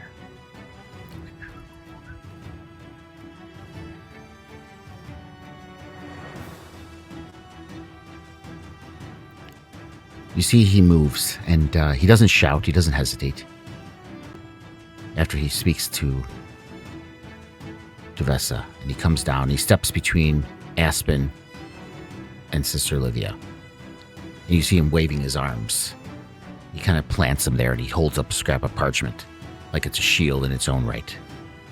There's been an error! There's been an error! And he looks around at everybody, and everybody kind of stops what they're doing. They kind of look at him. The name was written wrong! And he turns, showing the parchment. First back at Duvessa, then to Livia. And he shows it to you, Aspen, too, and he kind of gives you that look like, shut up. And whoever looks close enough, you can see it's like messy, hurried script scrawled across it. And it says Don Elgars, not Donald Logan. Don Elgars, see for yourself! Whatever happened here tonight, I started with a mistake. And I mean to fix it myself. You can see Duvessa in the back. Her face changes when she sees it. Not relief, but it's kind of the look of a woman choosing to be complicit in something for a reason she can live with. And she stands up straight. The name was misread. A clerical error, nothing more. And you see Markham doesn't wait for anyone's permission after that. He kind of turns, still planted between you and Livia, and calls for this Don Algars to be brought to him. Bring him! I'll escort him out of town myself, sparing anyone else the trouble. Aspen, you know immediately, just knowing Markham so well, that it's of course a lie. And it's kind of one built entirely in the space of a few frantic seconds to save you from a wreckage you just made of your own life. And that will diffuse the situation. So we are out of combat. Phew. I hold my gash on my body and step away. Proudly. At this point, I got my ass handed to me, so I mean, it's pretty... hey, listen. You held off a whole person from Sister Olivia Zophium, and she was shocked by that. So, it's something to be proud of. Indeed. You look like you could use some help. Yeah. I've even the goblins didn't injure me like this. Um, Oh, I gotta be closer to you, sorry. Yeah. Casimir, was it? Yes, Casimir. Accent on the K. Casimir. I feel partially responsible for this.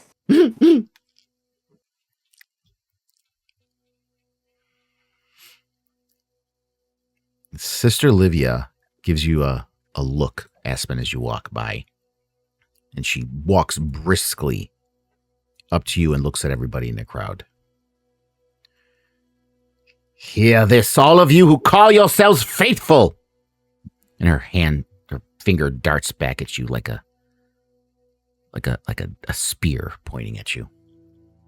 Aspen Helvad, once sister of the Order of the White Veil, has this day renounced her vows, raised a hand against her own sisters, and named herself by action, if not by word, an enemy of the Frost Maiden's justice. And she spins on you, and her face is like this far. You could feel her breath on you. I strip her of her habit. She yanks it off of you. Her title. And she takes the emblem, rips it off your chest, and whatever claim she believed she held on Oral's mercy. Let it be known from here to the Winter Palace itself, she is cast out! You feel the power you had to control over the bits of magic you controlled as a faithful service to Oral disappear. Let the cold that has spared her all these years finally remember that it has never owed her anything at all. And she spins and walks away. So for right now, Aspen, you are devoid of your clerical powers. You have any other, regular abilities, swinging your war pick, this and that, but anything that comes from divine powers, like your spells and stuff like that, or abilities, you do not have. You have to figure out for yourself what your, I don't want to say oath because that is a paladin, but what your divine purpose is. before you're able to cast those again.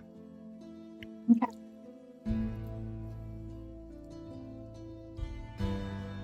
And after that display, Markham, as they're gathering at dawn, he comes up to you and he says quietly,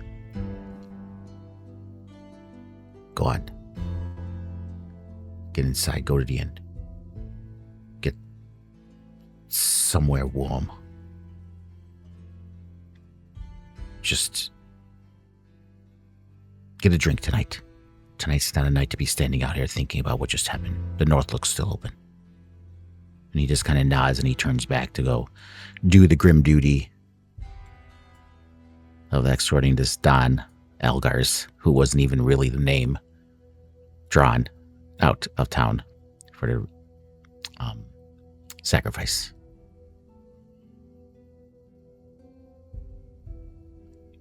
Well, that didn't go as expected.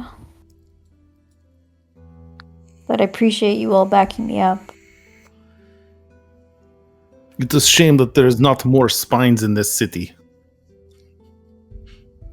The commoners kind of look down and as they start to disperse. They hear you, but they don't look at you.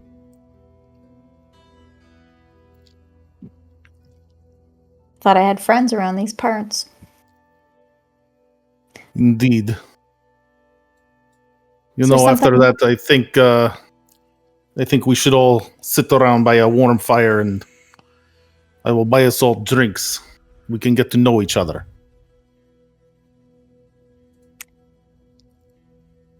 I like that idea. Is there anything I can do for your wounds? I see the elf has helped. Yes, thank you. I'm still bleeding a little.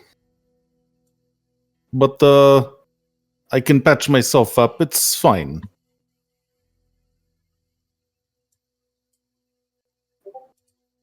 I just hold my wound. I sheathe my weapons, but I just hold my wound. I really have nothing to patch it up with.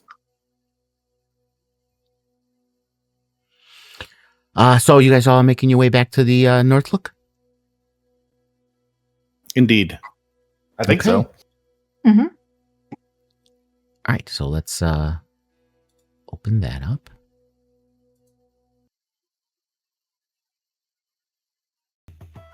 So, given everything else the square still has to sort through, nobody's paying close attention to a handful of strangers slipping away from the crowd. And none of you especially want to be alone right now either. So you all kind of head out there together. The Northlook's common room is warmer than the square by every measure that matters. Firelight instead of torches and a low murmur of people trying very hard to talk about anything except the lottery. You find a table. And Aspen, it's you who first noticed, tucked into the corner, half in shadow, an older shield dwarf with a nasty scar across her nose, a pipe going between her teeth, watching the room the way she's probably watched every room she's ever sat in. And you know who this is. It is Hiln Trobane. Ah, a good friend of mine is here. It's good to see a familiar face. Shall I introduce you to one of my friends? Her name is Hill. She sort of looks to the rest of the group as she moves towards Hill. Hiln sees you and she kind of waves you over. In this godforsaken area, we could always use some more friends.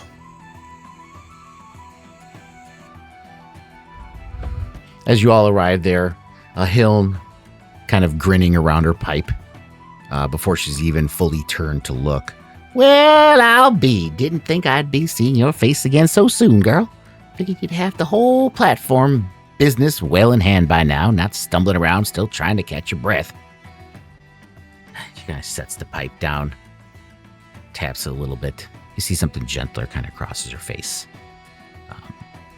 You know it. There's the look of an old friend who already knows more than she's going to make show of asking. "Heard the bell, same as everyone else. Heard the rest of it too, eventually. Word moves fast in this town, faster than the cold some nights. She doesn't push far more than that. Just watches. Anyway. You picked a fight tonight to walk in here. because I could use a friendly face and a strong back, maybe several. And she looks at the rest of you. And she leans over and she whispers, looks like you made some friends. It's about time you made some friends outside of me and Markham, you know. Fair enough. I actually don't know everyone's names. And she looks Other at you, than- well, Hill Trollbane, the rest of y'all? I am Casimir. I am not from around these parts, in case you can't tell. Oh, like the fancy scarves, cashmere. I love me some cashmere, you know. Close enough.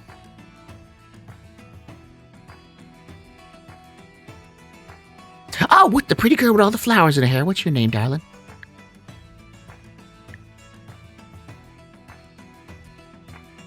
Zelda muted again.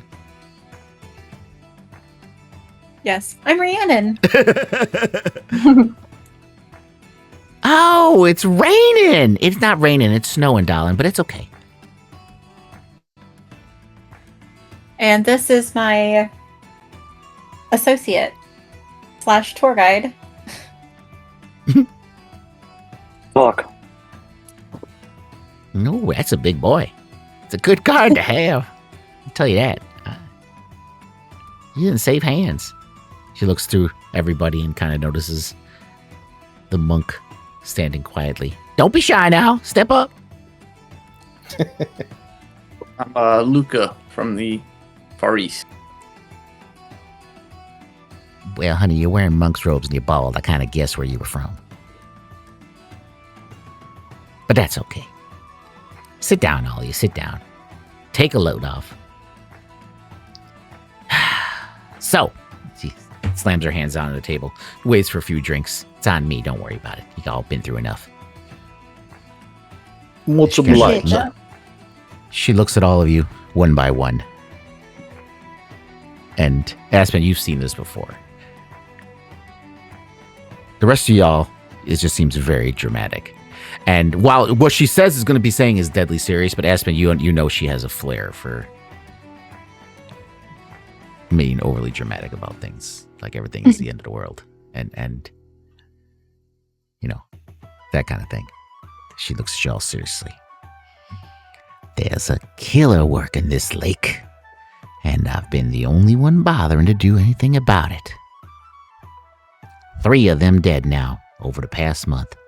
A halfling trapper in East Haven, a shipbuilder in Targos, and 3 days back, a dwarf glassblower right here in Bryn Shander.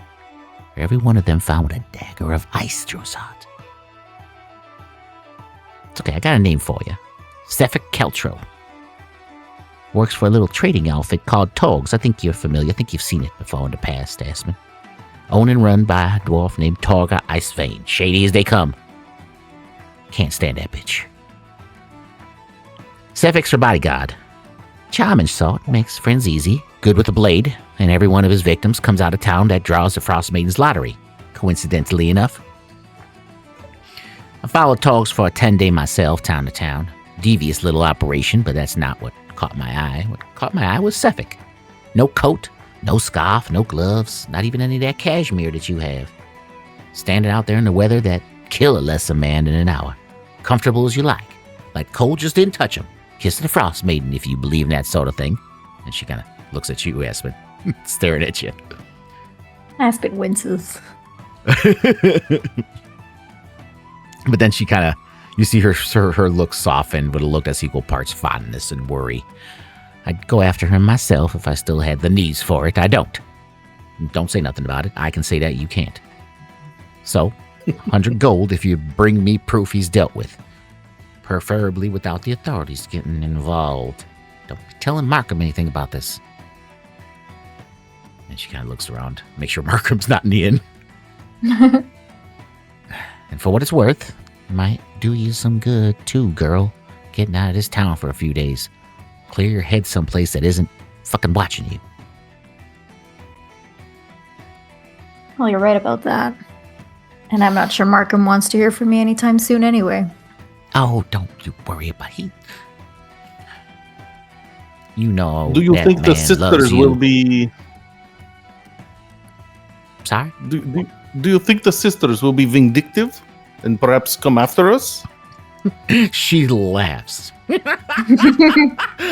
She looks at Aspen. Why don't you answer that question?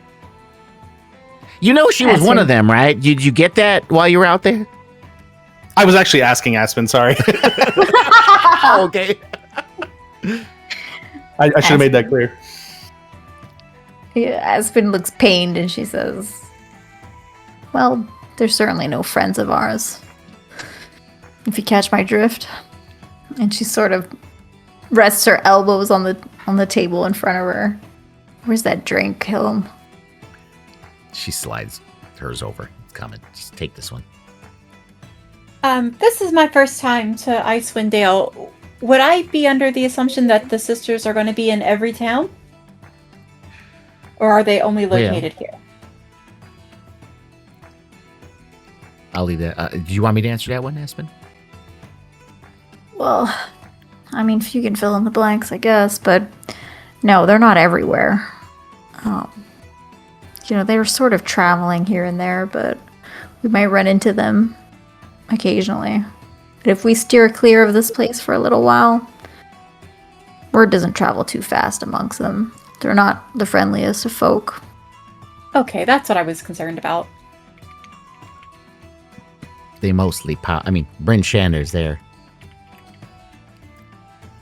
Base of operations, if you will. But if they're going to pop their heads anywhere, it's going to be in the other two towns that do the sacrifices. That's East Haven and Targos. And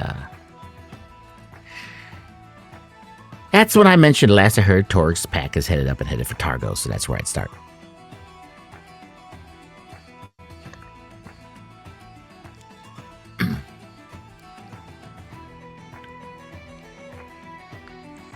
Targos, she said.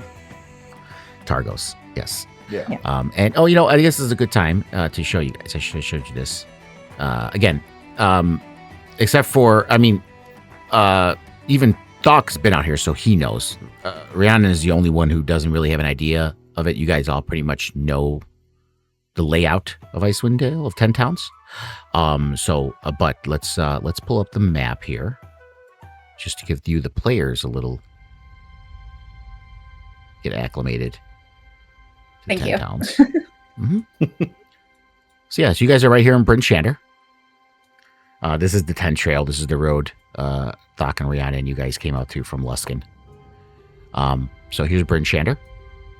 And here's Targos. And then the other 10 towns are all scattered around it as well. So that's that. I do also have should be open for all of you to see too. Take a look here. Oop, I gotta shut off all these. Sorry. Most of these were set up as open for you to see because they were from the old campaign, not you guys. So let me shut those off. But if you look in player handouts, you see travel distances. That one will let you know how long it takes to walk from place to place. Or if you have a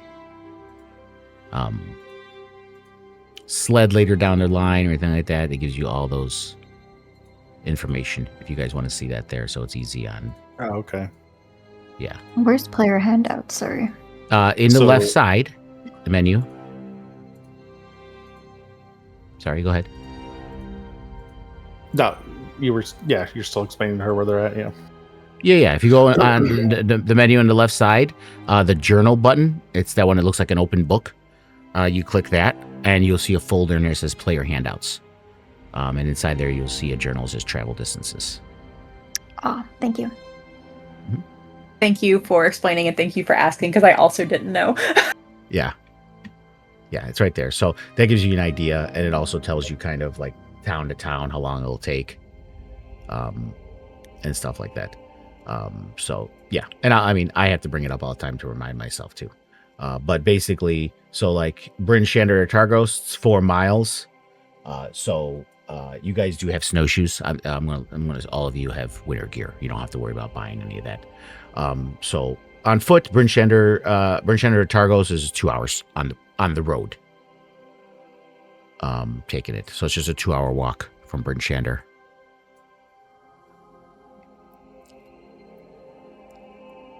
and it's just because you're on the road. When you see on that travel distances things, anything that's not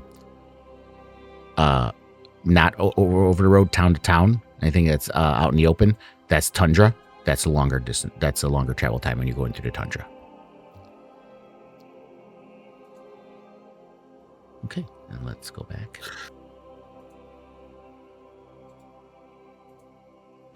And that map is I have that to where you guys can see it. So if you can go, if you go to the map navigation, you can flip back to the world map anytime you'd like to if you need to look at it. Oh.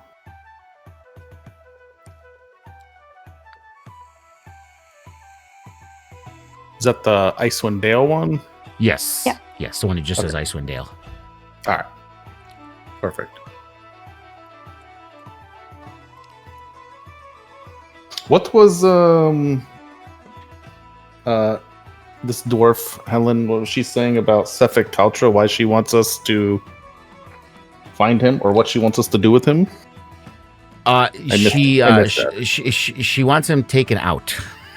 Oh, okay. Yeah, she wants him taken out. And she said he was a bad actor. Yes, he's a murderer. She's saying he's murdered 3 people. Oh yes. Okay. All right. Yeah. Yeah. Very So she basically wants if you bring back proof that he's gone, she'll give you 100 gold. Just she wants to keep the authorities left out, obviously, because this isn't completely on the up and up. But she said 100 gold if you bring me proof he's dealt with, preferably without the authorities getting involved. Well, I've had enough of senseless murder. And I'm not going on this adventure alone.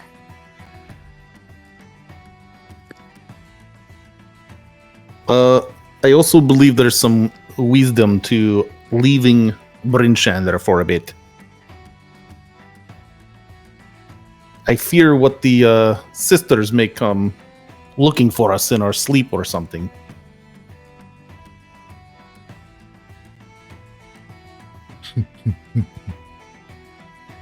So maybe syncopatic to travel to Targos and perhaps deal with this issue. I don't know. I have not, in the 2 months I've been here, we have not really left Brinshander. And what this town has to offer in the ways of the things I am looking for, I have pretty much exhausted for now.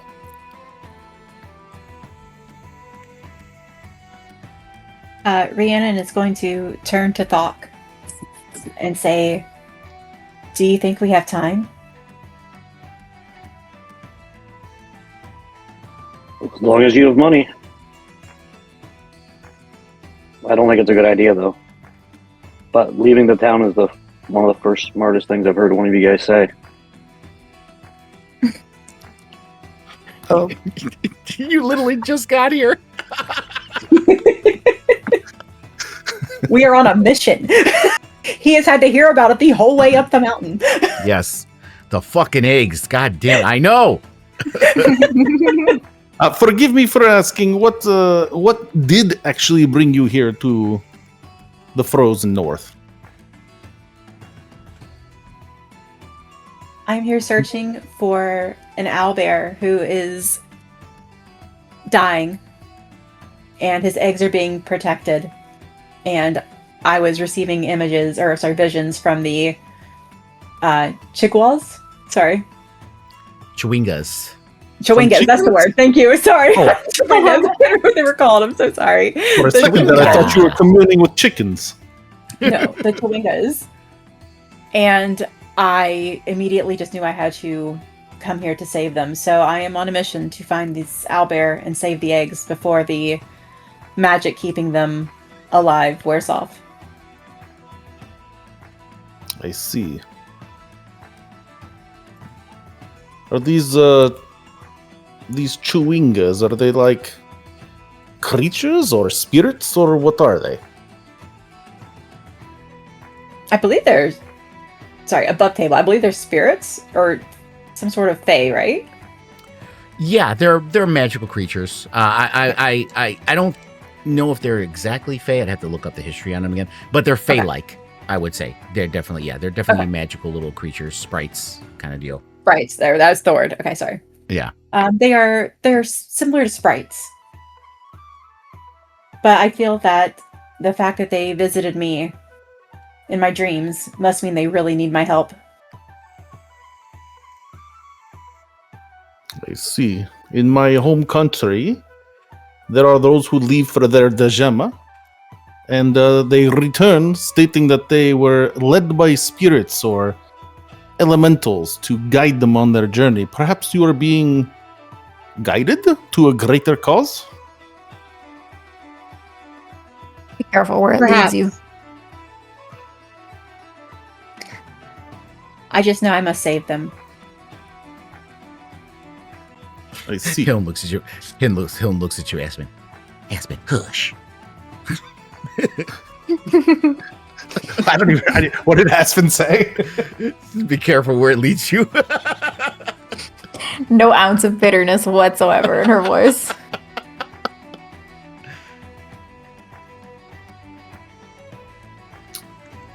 Do you know where this owlbear resides? I do not yet. I am needing to talk to the townsfolk to get some information or see if I can narrow down where they may be. Hold on a minute. You actually looking for owlbears? You know they're wild creatures, right? You know they'll like rip your face off. They're still creatures. That, darling, so They're are still yetis, alive. but doesn't mean I'm cuddling up with one. She Well, makes I'm a not good letting point. them. Far be it by All me. I creatures just deserve tried to to shut Aspen up. Far be it by me to listen. Whatever gets your rocks flowing, girl. Well, What about you? Sorry. no, you're fine. That's it. You're fine. Go ahead. Aspen juts her chin out at the monk. What about you? What brings a monk up here? I heard of the plate and vowed to come break it. Balance needs restored.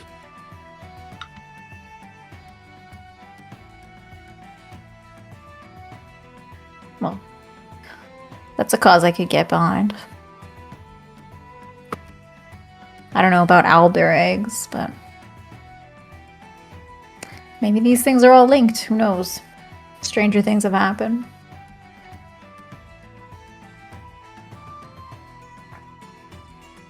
I mean, no offense to you, Miss Aspen, but I do not believe these lands need more of Oreo.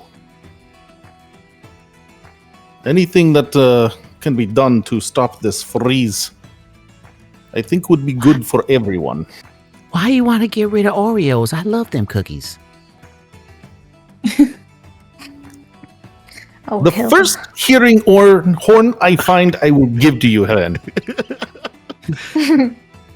Are we talking about the same thing? I don't think we're talking about the same thing. I don't think so either, but I think it's become pretty obvious at this point that I'm not a follower of Oral anymore. I don't know what I follow. In a way, I am sorry for your loss. It is not a small thing to lose your faith.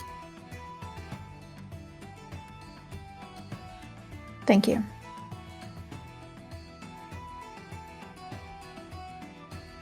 And what did you say you were looking for? To me? Yeah, what brought you here? Not a lot of people come to Bryn Shander, and I think I've seen you here a couple times. Yes, I've been around. I have on a Dajema. Do you know this word? No? It is a journey that every young person from Rashaman must go on. and you cannot return until you have completed your Dejema. I have been tasked on mine to retrieve or learn about this some stones and crystals that can be found here in the Dale. That is what I am looking for currently, but the gemmas are not meant to be completed in a day or two. They are a journey. Would Aspen know what he's referring to? You can give me a let me see. Could be history, but I would say Arcana. Give me an Arcana check. It's gonna be a DC 14.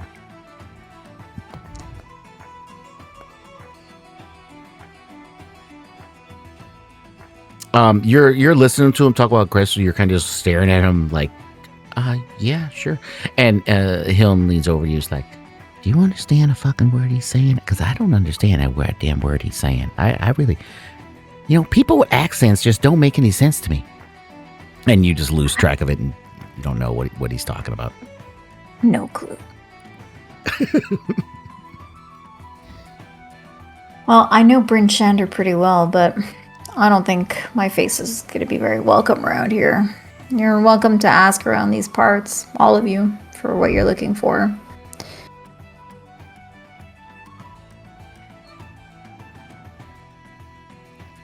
Indeed, I am hoping to find more answers in some of the other towns. Well, you only got 9 more to go. Targos is only a 2-hour walk from here. You all interested in making some gold? I mean, if this man is truly a murderer, and then yes, he would be worthy of my blades. And she does look outside, and she's like, it is nearly 2 o'clock. The sun will be down, so just keep your heads on the swivel, even though you're on the road. It's going to be dark out there.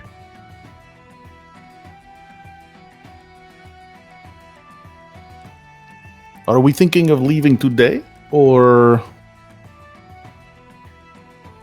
I'm not sure that she can stay in this town much longer. That's what I'm thinking. I feel like we could leave today. No offense. You seem very capable of taking care of yourself. I'm just concerned. There seem to be a lot of them.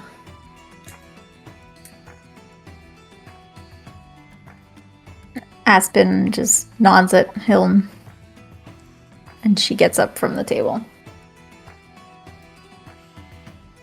And with that party, welcome everyone to Icewind Dale. Your adventure begins. And we are going to take a bio break. It's 8:15ish. So let's do 10 minutes. Come back at 8:25. Would we have had enough time to take a short rest while we were chatting with Lynn? Yeah, you could take a short rest. You guys were here. You were here talking for an hour. You could say. I mean, it's like it says. It's 1:30 in the afternoon. I mean, again, it gets dark. It's already getting dark. This is basically like evening in Icewind Dale. But 2 o'clock that's when it's dark, and it'll be dark from 2 p.m. until 10 a.m. So it's dark most of the time you're out here. So you'll be doing a lot of traveling in the dark anyway. But yeah, you could say you stay here for another hour. And rest too if you'd like. It's up to you. Yeah, so if you guys want to do short rests, go ahead and take them. Okay. So you guys rest a little bit. We'll say an hour. We'll say an hour passed in Bryn Shander. And then it's another 2 hours travel on the road. It's dark out as you guys make your way up the road. Again, Aspen, you've been here long enough. You know all the roads, and Casimir and Luca, even though you've been mostly in Bryn Shander, you are familiar with the layout. Thak, it's not, it's in your memories. You've been to 10 towns before. So it's not that difficult. And even though it's, there's always a chance of brigands and stuff like that on the road, but relatively speaking, if you're traveling the roads between towns, it's relatively safe. It's when you go off the roads and travel to the tundra where things can get hairy. So you have a pretty uneventful 2-hour walk to Targos. Bitter cold. By the time you get there, you're all looking pretty nippy and cold, and can't wait to get inside. The path kind of breaks from the tree line, and there it is, Targos, hunched low and gray against the white shoulder of Mare Dualden, the second biggest lake you've seen since Bryn Shander, and by far the emptiest. A wooden wall rings the town and keeps going where no wall has any business going, straight out over the ice, fencing in a harbor that isn't a harbor anymore. It was built to hold open water for a fishing fleet. What it holds now is a graveyard of hulls locked into the waterline, mast leaning at the same stubborn angle as everything else in Icewind Dale that refuses to admit the season's broken. Wood smoke reaches you before the gate does. That and the flat, low-tide smell of gutted fish that never quite airs out of a town built entirely around them. Somewhere past the wall, wood is being struck against wood in a slow, patient rhythm. Fishers hauling their smaller boats across the frozen harbor by hand, dragging what should float towards water that still does 100 yards further out than it was 2 years ago. Through the gate, Targos is second. I mentioned water and you click the Mariner's Armor. It's made me chuckle. I'm sorry. Going for a swim. You know what? Let me stop my little narration here because I had to have a little talk with Miss Aspen. Just so I can explain it to y'all. She's not special that she got an uncommon item and you guys didn't, but I said common item. And while I know the list relatively well, I don't know every single item on the list. And one that's in there that I really don't think should be a common item is cast-off plate. And Emily took that as her common item, and I saw it. I'm like, so you took that. Like, I thought that would go under the radar. And I'm like, no. I saw it. Yeah, a AC of 20 at level 1's a little broken. So I think we may have to make it. So I made it, and she gave me this whole reason about not wanting to drown in the water, and she'd be dead in the cold, and this and that. That was her attempt at convincing me to let her have the cast-off armor. So I made a deal. I said I'll give her a bump up to an uncommon item, only if she takes Mariner's Armor, so that fulfills her very creative reason for wanting cast-off. And it gives her a normal AC for level 1, at least as far as a cleric or a paladin is concerned. And her worries about drowning and freezing in the water are assuaged. So that's why she has Mariner's Armor. Guilty. Makes sense. She's always trying to cheat. Don't worry about it. It made me chuckle. I liked it. It was fun.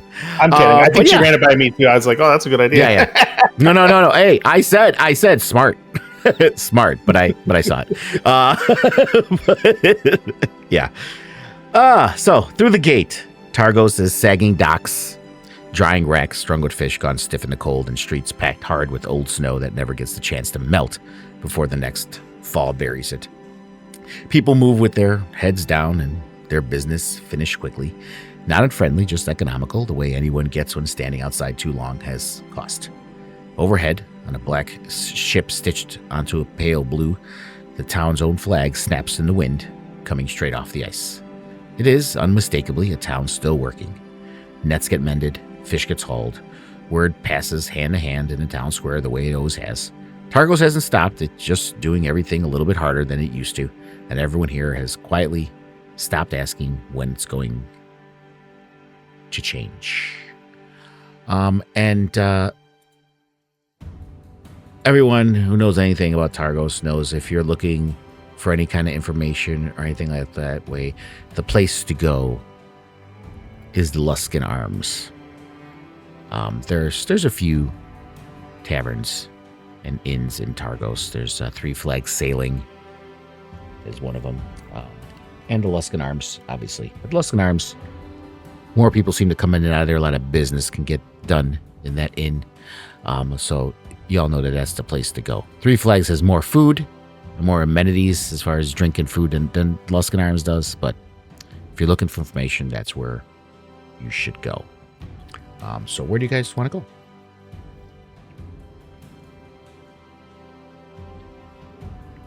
go? As we approach the city, Casimir is going to ask Thok, this Sefik Kaltro, have you heard of this person? You said you've been up here before, correct? I have been up here before. Don't much want to talk about it. But I don't know that person. At least not that I can think of. Fair enough. And then I said to everybody, I think as we, if we are going to search for this person, we need to be careful about who we throw the name around to. Perhaps we don't want to draw unwanted attention to ourselves, any more than foreigners are already going to draw.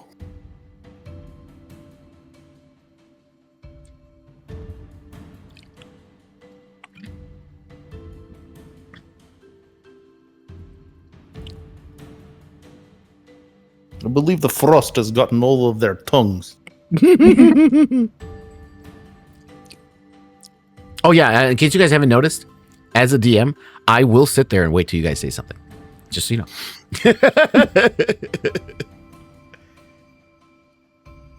Well, I've been to Targos a few times. We could always try the Luskin Arms. Lead the way. Okay. You guys make through your way through the street. You can see the boats sit locked in the ice all the way to the tree line, and you can see again the fishers dragging their smaller crafts across the frozen harbor. Inside the walls, you can see the town built entirely around hauling knucklehead trout out of the lake that stopped cooperating. As you get closer, the Luskin Arm sits near the town square. Let's put you guys on the map.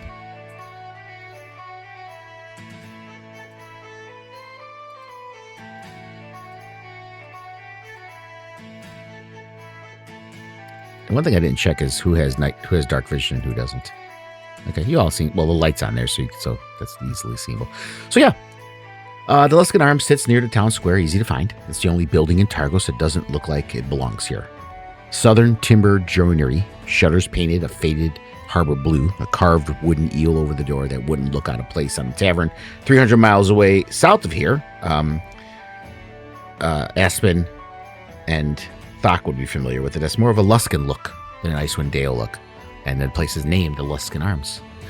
Whoever built it missed home badly enough to drag a piece of it very long way north. And the doors to the Luskin Arms are just ahead of you.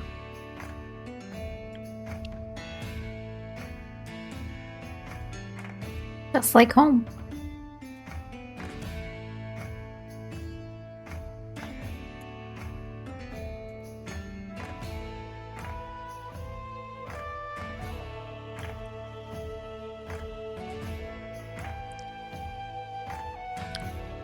Come in, you see a few people seated. Again, it is an inn. It's mostly an inn. It's mostly rooms. But there's a few tables. There's a fireplace, there's a hearth, and some couches and chairs. He's supposed to be behind the counter, but he's not. Let me put this guy behind the counter. There's someone working behind the counter. Like they do sell food and drink, but it's very, like they have like basically one type of ale, and it's like bar food, like French fries and tater tots and shit like that, to eat and stuff, and peanuts and shit like that, and just like ale pretty much. But they do have stuff to eat and drink if you'd like while you're here. And there's a few people scattered around the common room.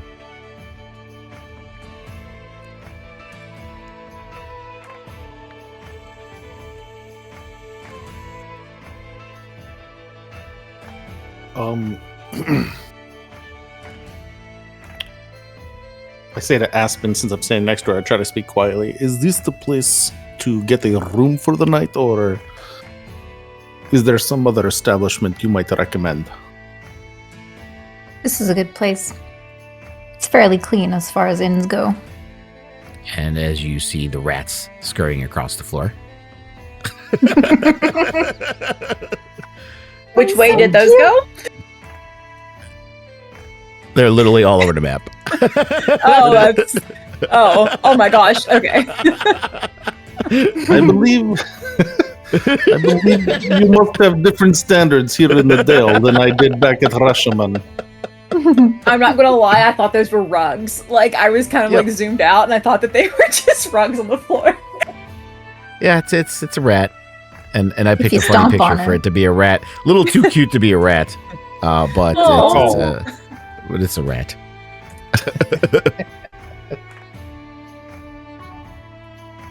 Would Aspen know anyone? Yeah, you looking around, you don't recognize anyone. No one of note. These all look like Targos regulars. Most likely people who just live, work here, and never really travel outside of Targos. Aspen's gonna approach the bar and greet the innkeeper. Oh, well, hello. Welcome to the Luskan Arms. My name is Orwell. How can I help you? What's the latest, Orwell? The latest, meaning? Any news from the other 10 towns? Oh, well, much of the same. Everybody's cold. We get much of the same animosity that Bryn Shander and East Haven get for the lotteries. I'm not saying I'm very comfortable with the idea of it either, but, we do what we must here. And Knucklehead Trout's much more difficult than it used to be. But we're getting what we can. Even though we always have to fight with Bremen and Lonelywood, Tourmaline for the trout over Mare Dwalden, but we do what we can. And not much has really been happening. Same old, if you will.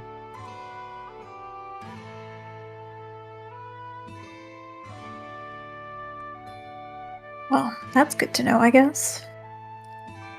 And what brings you to Targos?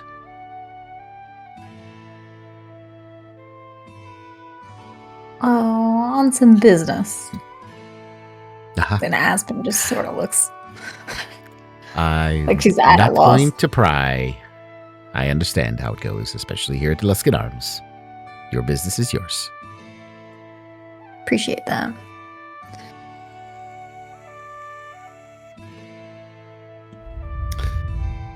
I'm gonna go and kick the rats out of my way. And Oh my gosh. Can I take an opportunity attack as he walks past me after seeing him kick the rats? Wow. I didn't kick a rat. They're too fast for me. I'm gonna sit down next to this random person, and I'm gonna get out a book and start reading. But I'm listening to see what the locals are talking about. Yeah, you see them talking mostly about fishing, and other things like that. Pretty mundane talk, to be honest with you. Nothing perking up the ears. Mostly, you do notice that they're not outrightly staring at you. They're kind of in their opposite, but they kind of did notice you sit down, and your obvious appearance. Eastern appearance is not one they see normally here, so you do notice a few glances.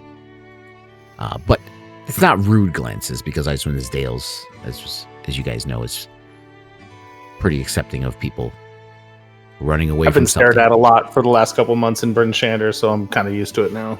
Yeah. Helen said that Sefik was with another group Torga. of individuals, or Yes, he worked. he's a bodyguard for Torga Icevein, who runs Torgs, which is a traveling caravan that sells, it's shady operation, so it's probably black market shit. So they kind of go from town to town in this caravan and open up like an open market stall, maybe for a day, and then move on to the next town, black market stuff. And Sefik's her bodyguard.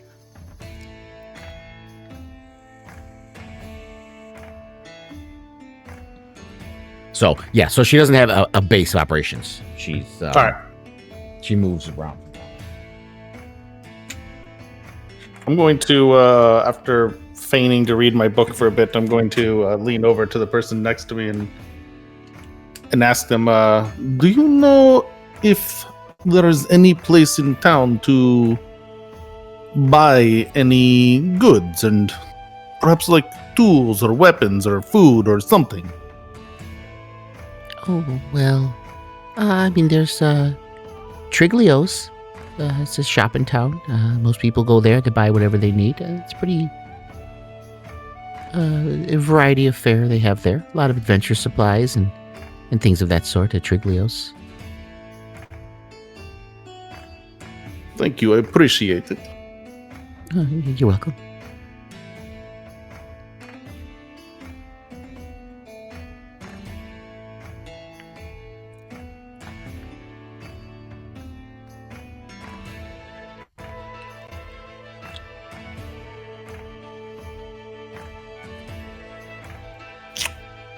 Taking a look around the place, I'm trying to figure out what the draw is for people to hang out in this rat infested place. Are these like rough looking people? Are they like, is this a lower income bracket place to hang out? I will. What's your passive perception? Not great. Where's my passive perception? That's a good question.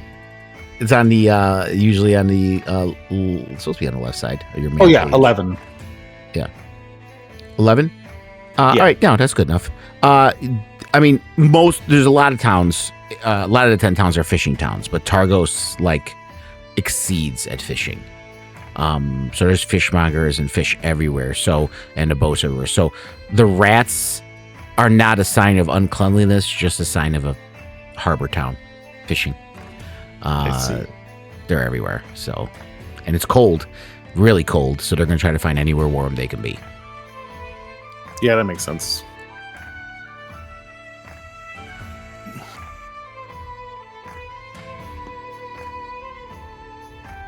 I believe we came here to try to find rumors. Find right, out if guys? Torgs. Trying to see. Hiln sent you here saying the last she heard that Torg's caravan was going through Targos. That's Right. the last she heard. So we came here to try to elicit some rumors on that or something. Yeah, to find out if she's here still or if she's passed through or whatever the case may be.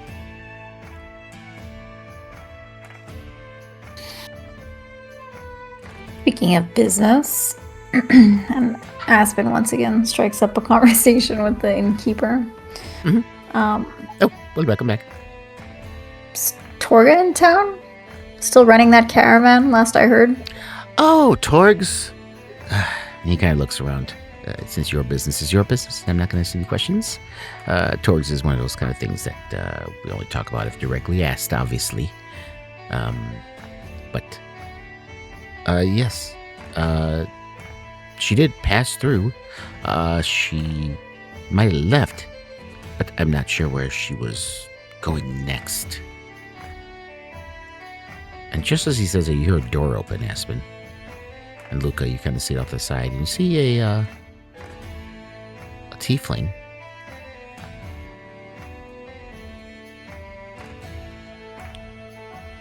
Come out of the side door. The back common room opens up, and you see his broad-shouldered tiefling in Targos militia colors steps out, already reaching for a drink before he's fully into the common room. And he kind of, as he's close that, get out of my way. As he's kind of grabbing the drink, mid-reach, he stops. His eyes kind of found Thok across the room, and something that isn't quite a smile settles onto his face, and he struts up to you, Thok. Well, what do we have here? Just passing through. Thok, as you look at this man, as you say that, you kind of squint for a moment. And you remember a few years back, The common room around you doesn't vanish exactly, but it goes quiet at the edges, and for a moment you're not standing in Targos at all. It's Luskin, a few years gone. A back room above a chandelier shop, shuttered, nails shut, one lantern turned low. You're standing watch over a gnome. His name is Brass Knobberknocker. He told you his name was, and hands stained black at the fingertips from solder and lamp oil. Kind of quiet, careful hands that bring things other people depend on without ever knowing his name. He hadn't said much to you all night, just worked, hunched over something small and mechanical on the table, glancing at the door every so often like he already knew you weren't standing there for nothing. You never got the details of why he mattered. You didn't ask. Good coin, a doorway, a job. That was enough back then. The door didn't break so much as stop existing. 4 of them, and you knew inside of a heartbeat these weren't drunks or debt collectors. The way they moved, the way they didn't say a word, the way they went straight for Brass and treated you as an obstacle as clear rather than a threat to answer. You put your body between them, as you have many times before, and because that's the only thing you've ever known to do. You remember the first blade finding your side. You remember getting one of them off his feet and not caring if he got back up, but you remember Brass's voice once, short, and cut off. By the time you could stand again, they were gone. All 4 of them vanished back into the Luskan dark the instant the job was finished, not one of them bothering to make sure of you. You weren't the job. You were just what was standing in the way of it. Brass was already gone. You've lasted longer against 4 trained knives than any of them expected a lone half-orc to last, but it didn't matter, it never does. In the moment, that counts. The lantern's still burning low behind your eyes when this tiefling, he kind of says his name, Skath, don't you remember? Skath, and he's pointing to himself, and it pulls you back to Targos. And he's like, 4 professionals, you put up more of a fight than had any right to let you survive, and you're still standing here to prove it. I want you to hear me say that plain. But Brass didn't make it, and that was never going to be a job that you couldn't call finished. Nerth, and he points to the room behind him, Nerth paid you anyway, full coin, no argument. Man bleeds out for you, you don't haggle over it, after it. But I know that's never the kind of thing gold actually settles. And Skath kind of moving things along, half genuine, half glad for the excuse to change the subject. Anyway, I heard you and your friends talking. You're not here for old times, though, huh? You're asking after Torga's outfit, I hear? She pulled out yesterday. Bremen bound, if her runners to be believed. You want to move if you wanted to catch her. So, Thok, you remember this man as the person who paid you for a job years back to protect this gnome, and unfortunately he died under your care. So as he's telling me this, I am just kind of playing with the end of my sword, like gripping it, like not liking, but keeping like a face on me that no one else can really. It's just a dead face, but Ree's been with me long enough. She can see that something's eating at me as she heard this and looks like to my scar, and as I look down to my scar.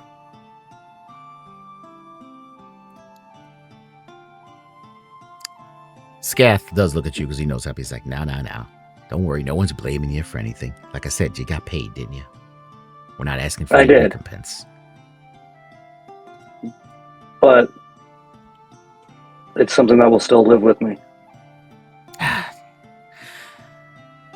Shit happens, my friend. Shit happens. But then you see him kind of look back. And he looks at the rest of y'all. He's like... And he looks at Casimir across the room. I know that's one of your friends, too. And he looks again. Yeah, that's definitely one of your friends. Come on. Before you go chasing caravans, the boss will want a word with you. With anyone asking after Torg's business in his town. It won't take long. He kind of motions for you guys to follow him.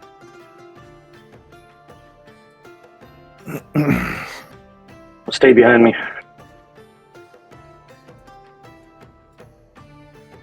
I do not need convincing.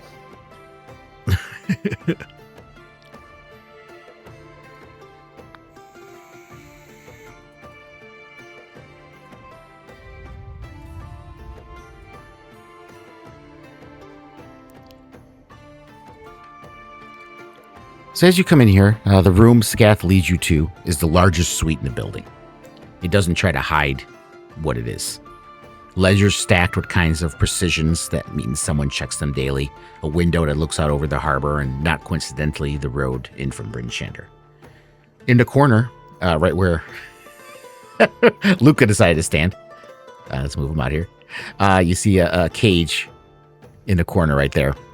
A wrought iron cage that holds 3 small, iridescent flying snakes coiled together and watching you with more attention than the snakes have any business having. Behind the desk, the image I showed you, that is Nerth Maxildinar. I always have a hard time pronouncing his name. Nerth Maxildinar doesn't stand when you enter. He's a lean, unhurried man, comfortable in a chair the way men get when they've never once worried about who's behind them. He gestures at the room without quite looking up from his ledger. Sit if you'd like. Won't take long. I make a point to know who's asking questions about trade in my town. Nothing personal in it.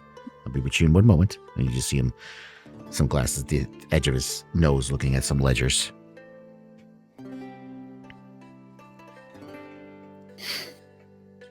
He puts it down.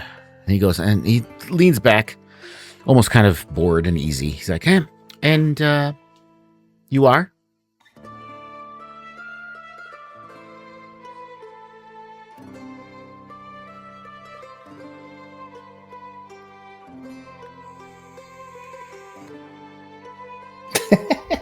Fuck.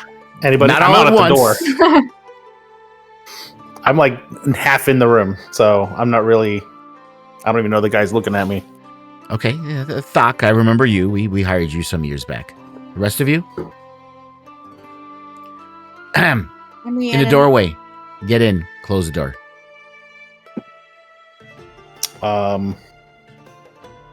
I slowly comply.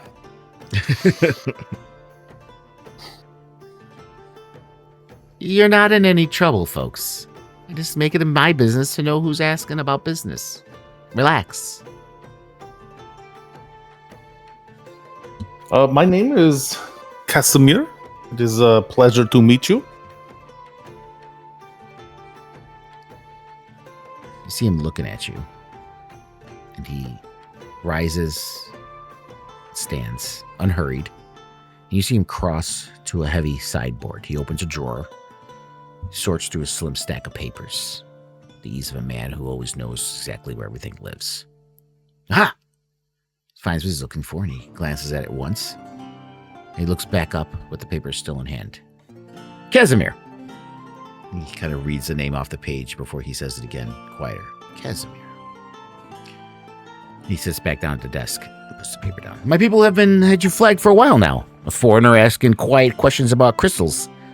It's not the kind of thing that stays quiet in a town this small, not from where I sit. And he sets the paper down on the desk between you two. Doesn't hide it, doesn't turn it away, lets it sit there. You see kind of a thin smile for a moment. Nothing else. And he slides the paper back into a drawer unhurried and closes it with a soft click. Curious things, crystals. I find I take notice of anyone who takes notice of them. You see him pick his quill back up, already returning to the ledger in front of him as though the conversation has moved on. But without a check, you know that nothing about the way he said it has felt finished. You say you've got notes on me?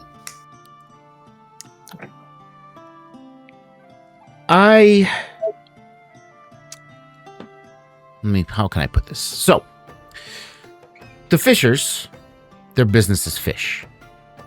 Correct? True. Loggers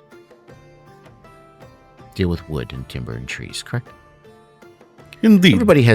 Everyone has their business. Mine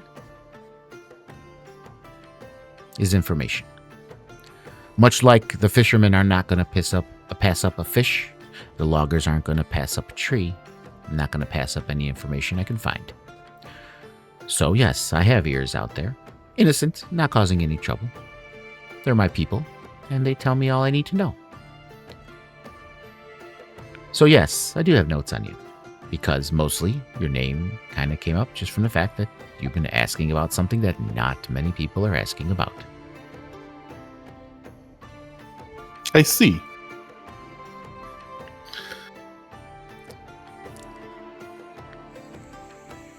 And since you know, I am looking for these crystals. Do you have any information perhaps you could share about them? He's going to go through some more papers. 10 towns is full of rocks, Casimir. Most of them are worth exactly what they look like. He just keeps shuffling through his papers.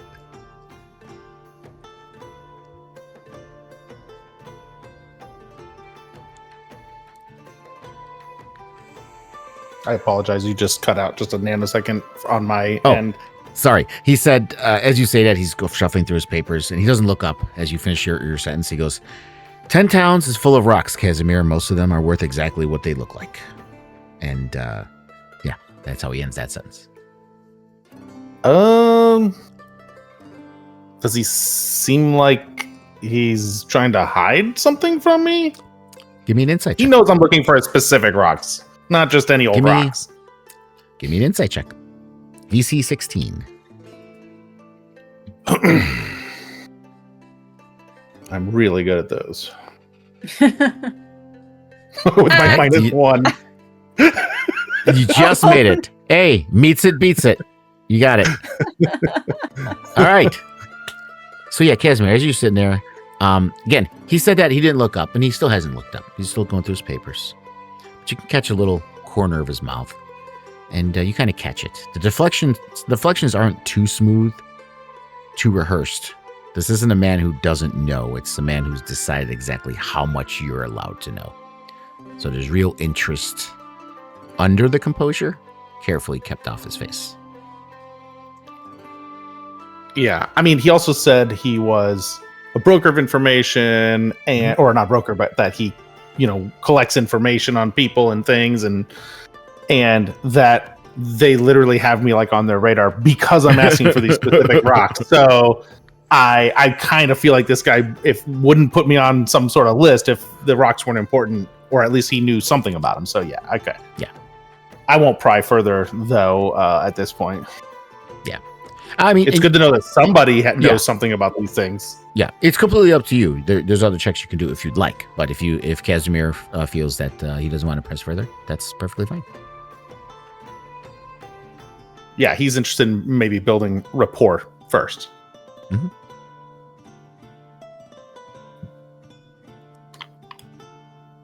Well, so you guys are looking for Torgs. I'm here then, right? Indeed. Well, as Scath over here, and you see Scath sitting on the couch. He's got his leg kind of crossed, one arm up the back of the couch, just like twirling a dagger, absent-mindedly. As Scath said, Torgs did pass through here, and he looks at Scath. Bremen, right? Bremen? Yeah. They went to Bremen. That's what we heard last.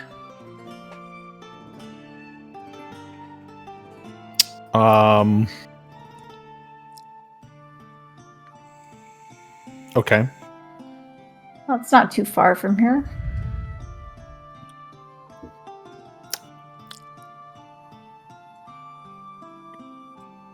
I don't know. I'm suspicious still of this guy, though. Well, because I felt like we had instant rapport with Helen, I think her name is, and she said he was in this town, so I just find it fishy. Helen, well, sorry, she said last she said it was last scene, yeah, heading towards Targos, and just from everything was described, she's a traveling caravan, and in fact she's a black market one. She doesn't hang around for long. She'll come, buy, sell, and leave. So she's never. If you find her, you find her, but just the fact that she's not here doesn't mean he's lying, because she does move frequently. That makes sense. Right. That's not saying he is or isn't. That's just saying that doesn't indicate that.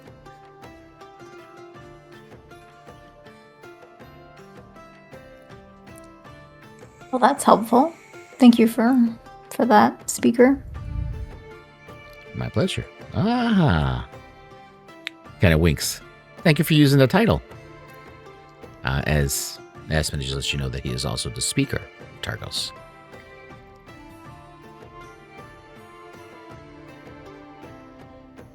Any news? Same old, same old. fish coming in and out, winter not ending, Easterners looking for black rocks. New.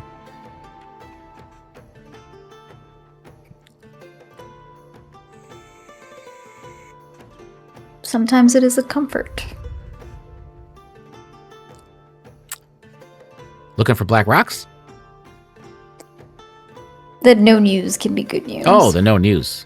Yeah, you got a point. He kind of looks at you. Looking at some of your vestments, you're missing a few of them, but aren't you a sister of the order?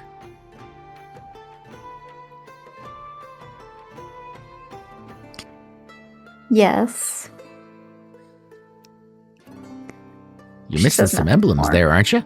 And as you look down, you have your chain, your mariner's armor. It's kind of underneath. And you have your vestments over it, and as you look down, you see where the emblem that Sister Livia tore off you, the flap is there torn. Traveling hazard. Is there a tailor around here? He winks and he smiles. Yeah, Triglios can patch that up for you if you'd like. Just tell them I sent you; they'll give you a discount. Thank you. And she sort of nods her or bows her head at him. And he goes back to his ledger again, and he's writing a few things down. And again, he says this without looking up, and he goes, and Thok, yeah, even though that last job didn't work out so well, if you're ever looking for coin again, you're a big boy. I have some people that might need to be taken care of every now and then. I know last time Scath here said you don't like doing those kind of jobs, but, they can be profitable.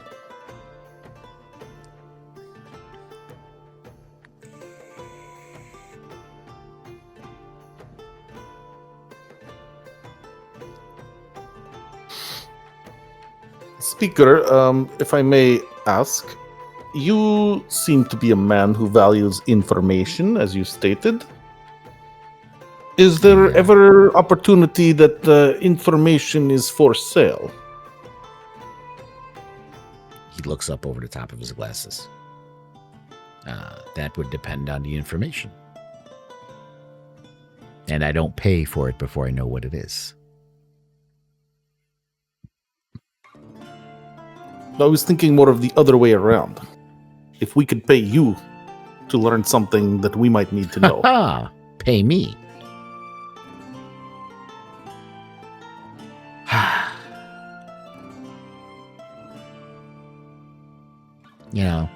It's an interesting question to ask a man who trades in salted fish and iron nails.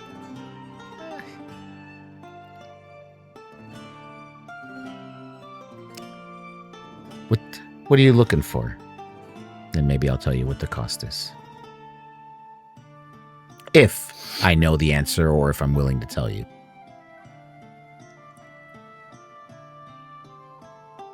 Well, there are two pieces of information that I am aware of that we're interested in. One is my own interest in these black rocks, as you call them, and the other is the location of, I believe Miss Rhiannon is looking for an owl bear in the area.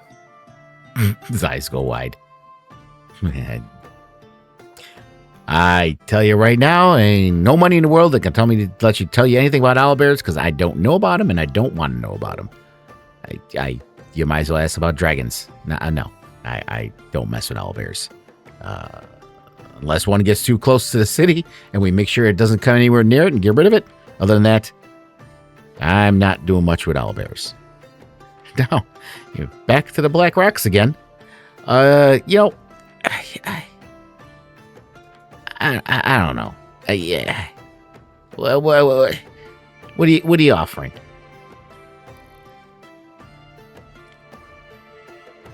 To be honest, I have very little to offer other than my services. Perhaps at some future time I would have some coin to spare. Oh, so So first you were offering to buy information. Now you tell me you have no money to buy it. Okay. Give me a persuasion check.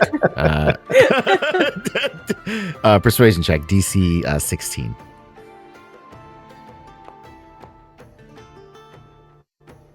Not very persuasive. Not very persuasive. He looks at you and he kind of chuckles. Casimir, that's a conversation for a man who's earned it, and you haven't. You'll have to want it more than that. That's me laughing. Sorry, not him. Good enough.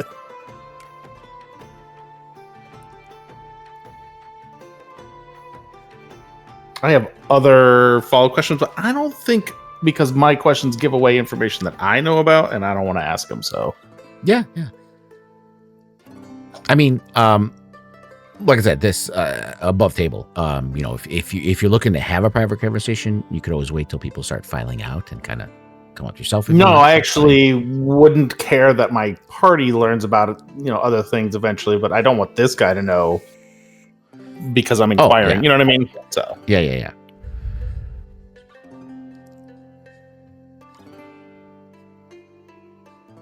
He looks around at the rest of you. And he looks at he's like, Flower, the girl, and the monk. Pretty quiet. They don't look like they belong with the rest of you.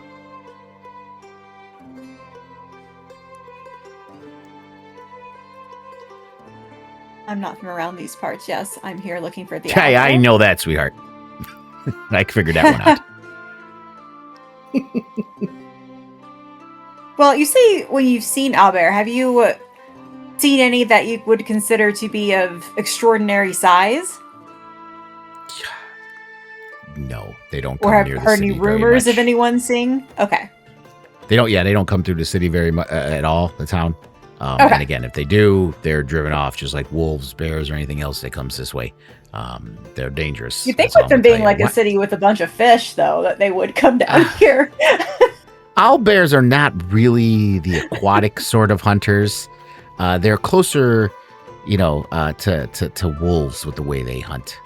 They're Okay. not really in the waters. I know their name ends with the word bear, and some people have an image in their mind of bears going in streams and pulling up fish and this and that. That's not how our bears hunt, unless they absolutely have to and are hungry. But no, and as much as they are vicious animals, and he like pauses for a moment, his eyes look at you like you already got the idea. Like, why the fuck are you trying to get anywhere near an owl bear?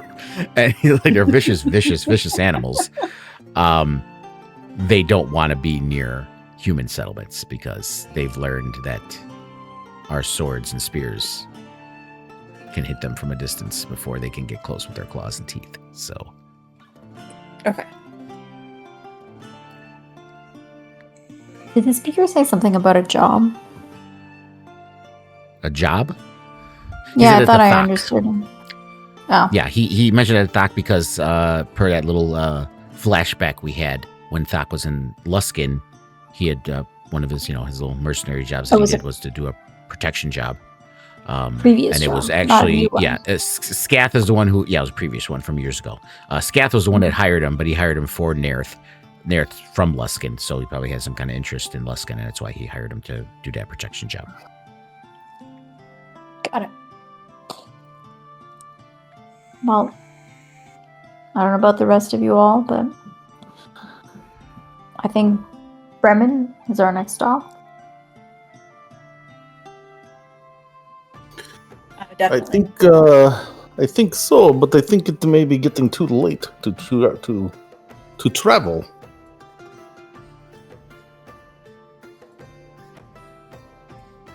Perhaps we should see about lodging. Well, we I mean- lodge in here. We have rooms open, so if you're looking for anything, Scath can take care of you. The rooms are usually a gold piece per person, but y'all at least came in here and answered the questions as you're supposed to, so we'll give it to you for 5 silver a person if you want to stay for the night.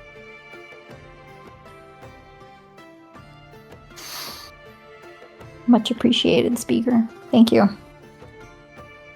Never let it be said that the Speaker of Targos doesn't welcome visitors with hospitality.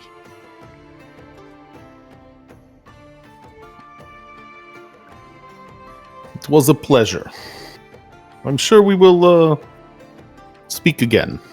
Oh, I'm sure we will, Casimir. I'm sure we will.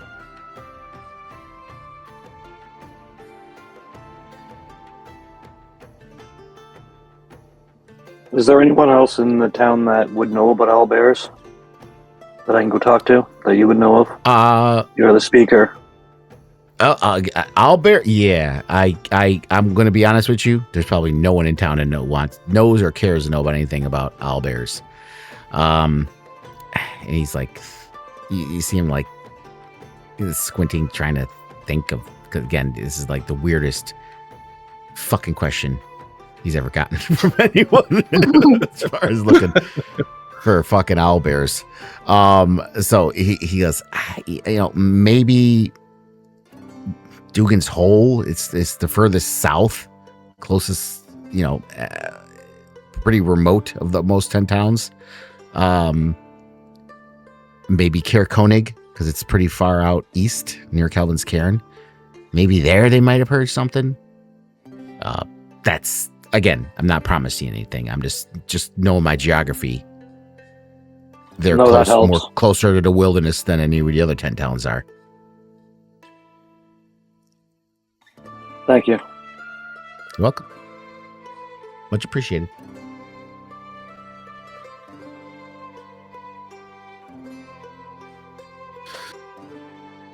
Do we pay our 5 silver to you?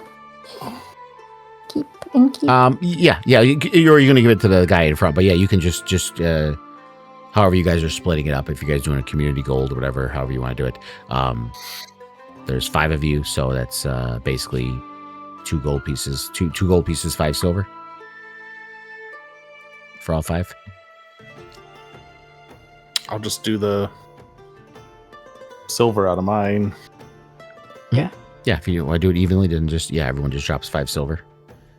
And you have rooms for the night. And let's...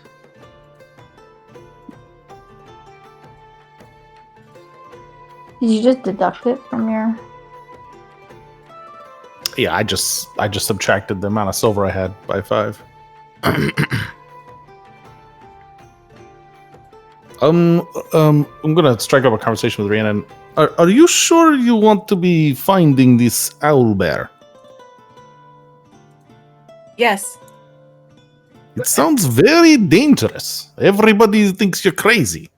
I've never met an owlbear or seen one. This is what I keep telling her. I don't really care what everyone thinks. My purpose here is to save the owlbears. I see. I feel it in my heart. Are you her bodyguard? Aspen asks the half ogre. For now. Half orc. Oh, yeah, sorry. Half orc. If he was half of it, he looks real ugly. So racist. Shit. Just straight face, I look at Aspen and answer for now.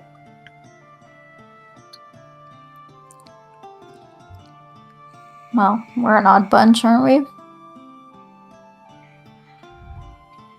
But again, Well, there's one thing I know that's true. That when everybody else stood around and was about to watch a small child be sacrificed, we were the only ones who acted. That tells me we share something in common. I agree. Perhaps That is a true. similar sense of injustice. And the need to stop it or prevent it.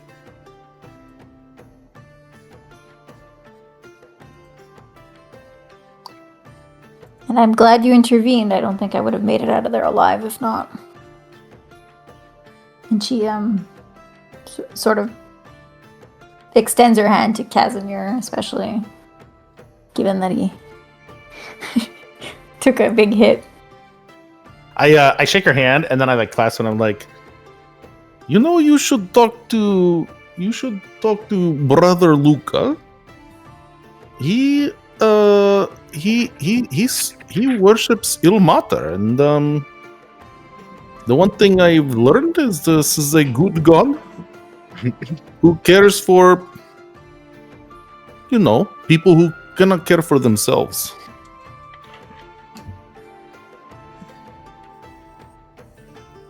I don't know. I'm just saying. I know you have only recently had a falling out with your sisterhood, but it's just something to think about. And I don't know if anyone else has really noticed this yet, but Aspen, you are definitely feeling the emptiness and loss of those abilities that you had before. Mm-hmm. That last time you felt this way was back home at Luskan 30 years ago.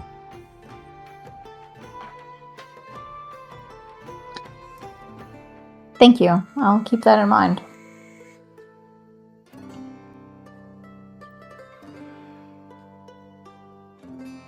You up for a philosophy discussion, Brother Luca?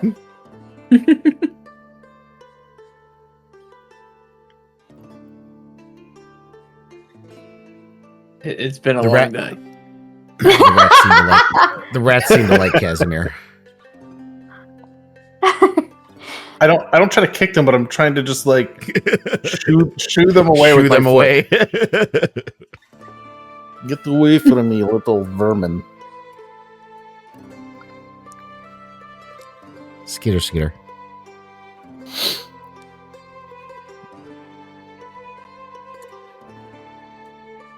Rhiannon, can you speak to these rats? Maybe they have some information. I absolutely can. I just didn't want to do that. Speak with animals. I was You trying know, to be a little bit more serious. I don't think I've seen a single flower in all of Icewind Dale in the last 2 months. And you are like a walking bouquet. It is a breath of fresh air, a lot of bright colors. I can clearly tell you must be some sort of druid.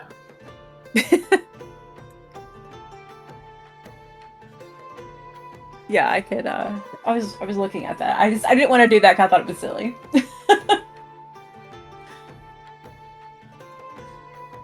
You can do whatever you want. No one's stopping you from casting a spell. You can if you want. Yeah. I Oh, was that's reading a it. I was box. just trying to make sure I understood it completely before I did. I'm so sorry. No. Sorry, I didn't mean to Can't give interrupt me, Aspen and Brother Luca. Yes, please go ahead. Yes, please. So sorry. Oh, I guess we'll just assume that they're having a deep philosophical conversation after a very long day.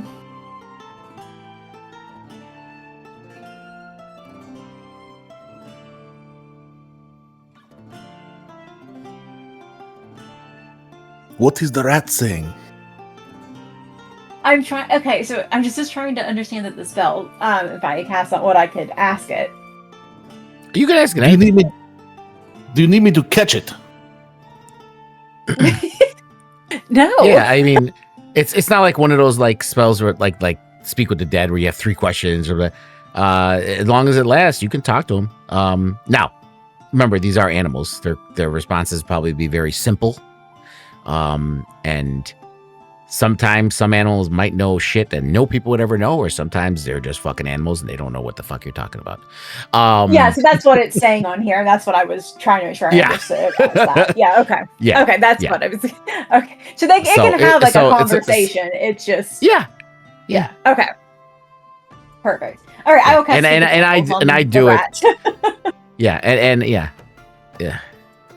I had another my player in the other game. I had this animal French talking to every animal, and finally, I with her, I'm not gonna say I'm gonna do this to you, but with her, it was like after like the 20th animal, they're like, "Listen, we've heard your name. The animals talk. All right, leave us the fuck alone." That's a good Word one. got around. Her name got spread around. Chatty Cathy. Yeah. All right. So yeah, use speaking of animals. The little rat's running around. What do you say? Would I have known that Casimir doesn't really trust the guy in the back room? Like, have you made that like known to the group? Because you said you didn't trust him. No, I wouldn't have made it known to the group, and yeah, all you know is like out of characters that I don't necessarily trust him, but I don't like distrust him. I don't think like he's a bad guy. I trust very slowly. You lot have kind of proven yourselves, but he's an unknown. Okay. I'll ask the rat if it can tell me what's been going on around here. Anything interesting? You speak rat? You speak rat? Oh, you speak rat? You speak rat? Pretty lady, have food? Rat hungry? Have food? Food? Something to eat? I don't right now. I'll get something to eat and I will share. Get food now. Rat hungry, please. Something. Okay. What's your name? She has food.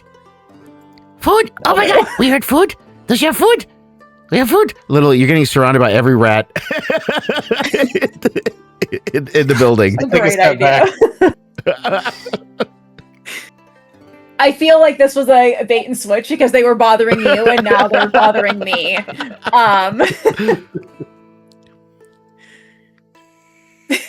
You're literally talking to them. So okay. Thank you. Shoo, go away. We have no shoes. We can hide in shoes. Wait. Food. You said you have food. Can I go get some of this bread? That one climbed up on your shoulder. That's fine. I'm not scared of it. Can I have some of this bread here? Like, I mean, there's a guy sitting there eating. You could ask him. hi, can I have some of your bread? Yeah, I'm done. Sure. Thanks. I'll take my bread and I'll just come over here and A bunch of squeak sit down squeaks. with my rat Squeak, friends. squeak, squeak, Yeah. squeak. More. I mean, there's more. I'm not bringing more, but you just figure That's there's like fine. 12 rats. There's like 12 rats around you now at this point. and they're all eating food. Oh, food. Thank you for food. Nobody want to give rats food. People kick rats. And you see them, all their heads turn and look at Casimir. He's strange one. He's not normal person. He smells funny. Yes. But that's okay. Not natural. Come on, yum. Maybe you guys could do me a favor since I gave you More some food. Maybe. More food? Maybe. I'll be here all night, so maybe, we could get some more food if you can just do me a favor. Hold on. And you see them chitter loudly. And another one comes up. It's bigger than the rest of them. That's Red again. He's Red King. Red again. You want favor from Rat Kingdom? What you want?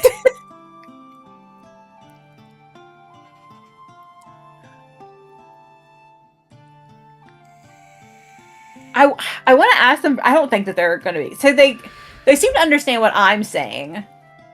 They understand you But they're talking not- to them, but as far as answering questions, they may not. Who knows? Okay.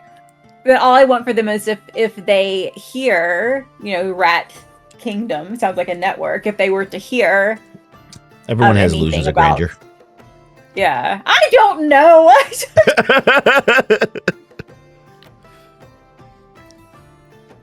I mean, I was going to ask them just to continue to aggravate Casimir. Just Yeah, if a for rat my could be tapping enjoyment. its foot, that's what this rat looked like it's doing. It looks like it's tapping its foot. Okay. Like Yeah, like, that's what I'm going to have them do. Can they just you're continue wasting to the Rat aggravate him King's and I'm going time to here. giggle? Yeah, it's fine. Never mind then. No favor. Waste Ratigan No, time. it's fine. Yeah. You still get food? Sure. Here's your rest of your loaf of bread. I just buckle it up and put it on the ground. They're eating happily. Perfect. Now they'll stay out of trouble, maybe. And now you literally have everyone else looking at you like, why the fuck are you feeding the rats? Are you serious? It's fine. I don't care what they think. Does anyone else Is this have how any we get our rooms? thoughts? Oh yeah, the doors. I have the doors open. Those are rooms. There's 2 rooms with 2 beds and 1 room with 1 bed. The open doors are the rooms that are available. Oh, sorry. If Brother Luca's fine with it, I'll just room with him. We've probably been saving money and rooming together anyway in the other inn in Brinchander. Yeah. As you both go to opposite rooms. Oh. I thought I went in the room first. Oh. Really? There he is. Here. This is hilarious to watch on my end. You know, it's just like, why am I not Coordinated surprised mayhem. Aspen? Why am I not surprised Aspen took the solo room? I knew when I looked at these rooms, I already said in my head, Aspen's going to take the room with 1 bed. I knew that was going to happen. Aspen looks like a snorer. Yeah. All right. So you guys want to? So you guys are spending the night here? Turning Yeah. for the night. Yes. I think so. Yeah, I don't. It's like super dark now. I don't know that we want to be traveling when it's really dark. Yeah. The sun starts the sun's up at 10, and again, when I say up, it's twilight, so it's very Right. dim light, but it's not pitch black. So yeah, you guys can have breakfast, this and that, and if you leave it like around 9:30, right? Right, it's twilight's starting to dawn. You'll be traveling in the day, but if you're going to Bremen, walking time from Targos to Bremen is only about a half hour. Oh, nice. So it's it's right next door to Bremen. So it's not I far was just at all. about to look that up. Very short distance. As a matter of fact, if it's not overly snowy or blizzard going on, when there's twilight, you can kind of see Bremen from Targos. So.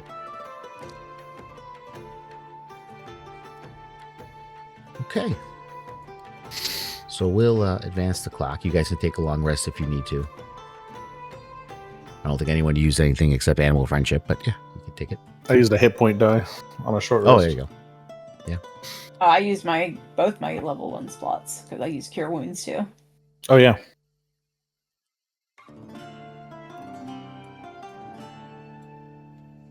Okay, so you spend a night here. Rhiannon, the rats literally come in and out of the room. You felt them crawling all over the bed most of the night, looking if there was more food while you were sleeping. Casimir, no rats came in your room the rest of the night. Yes.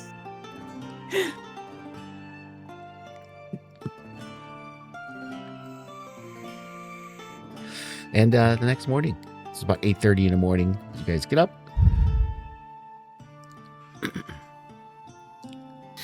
Is there like a breakfast here or? You could order breakfast. It's very simple. There's not like a continental breakfast with the eggs and sausage and all that deal. It's Fish basically stew. like, I mean, yeah, there's a lot of fish products out here, so I would say it's some kind of fish broth. Fish broth, Okay, yeah, I don't know, kind of deal. I need to eat. Whatever it is, I'll order it. And biscuits. They have some. She had some bread, so there's like some kind. It's stalish. It's not the freshest of breads, but there's some bread and the fish broth. How much is breakfast? If you paid for a room, you can the fish broth. Oh, Right, you can have okay. you have 1 serving with the room. Very good.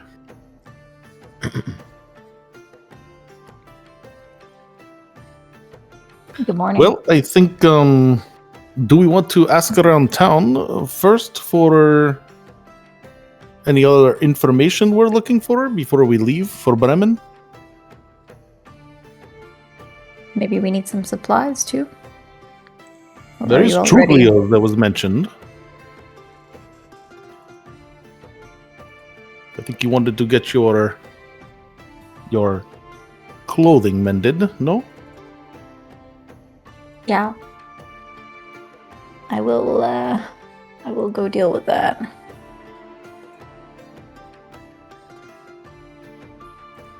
Shall we meet back here? Let us meet at the gate in half an hour. 15 minutes. I just was going to go to Truglio's and see if there was any last minute things we need to take with us. Is that the shop? Yeah. Yes. Yeah, okay. I'd like to go there as well. All right. So yeah, you guys have your breakfast. About 9:30 in the morning. An hour later, and you guys arrive at Triglio's. Get the map here.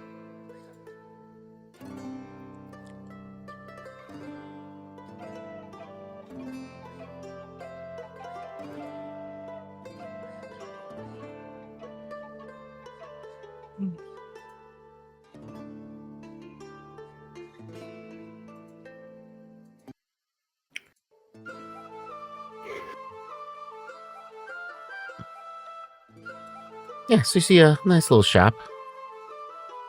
Guy. Hello, my name is Justin. Welcome to Triglio's. All your adventure needs. Oh, it's quite a few of you. This is the most I've had at one time.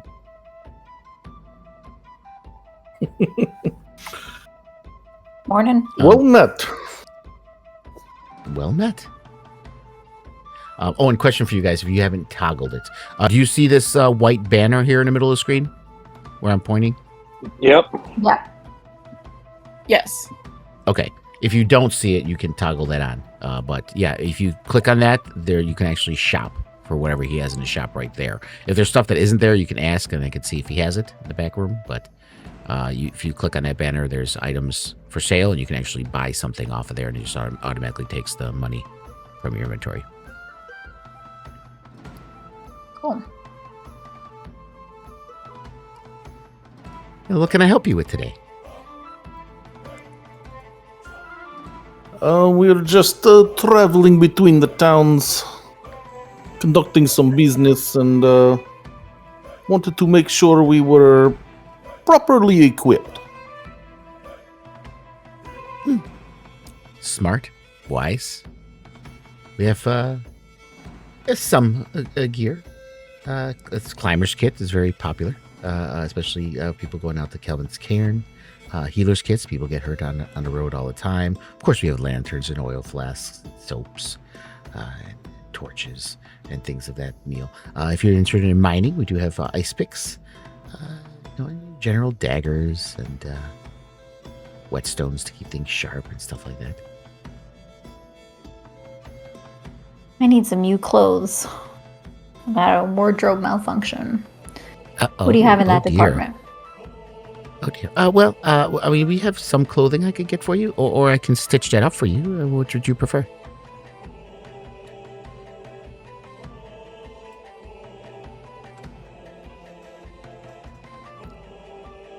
Would the clothing that Aspen's wearing, just because I see the cold weather clothing, which I'm Yeah. Oh yeah. You interested guys. in. I mean, you've been here all this time, so you've had cold weather clothing.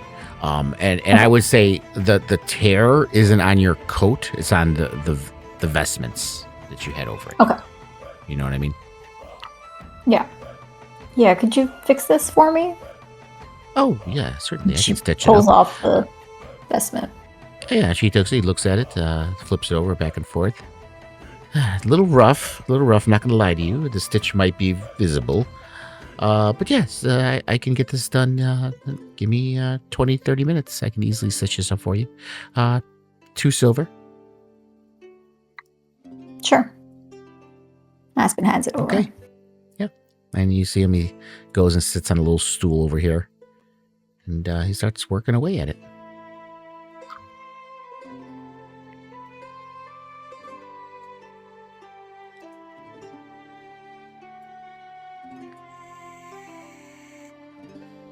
Anyone else looking for anything in particular?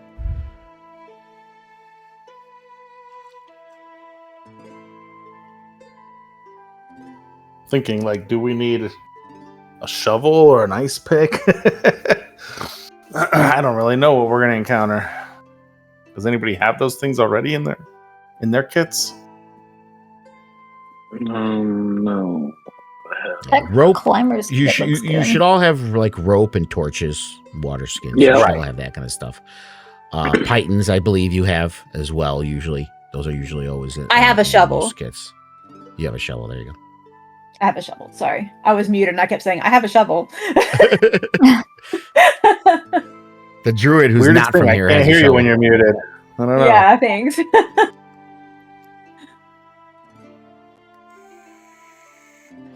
Yeah, well, I think a lot of this stuff might be when we venture off the roads and off the main Yeah. path.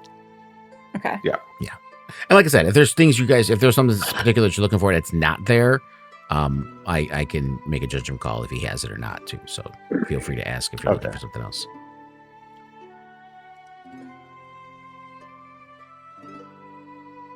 All right. Shall we continue? Yeah. So after 30 minutes pass as you're waiting for Stitch job to be done, and he hands it back to you.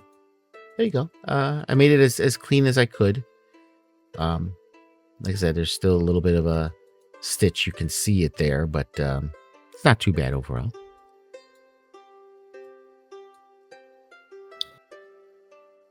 Very good. Looks good. Thank you. Oh, you're more than welcome. Thank you for coming to Triglios. If you need anything else, please let me know. We will indeed. Well met. I'm good to Shall go. we continue?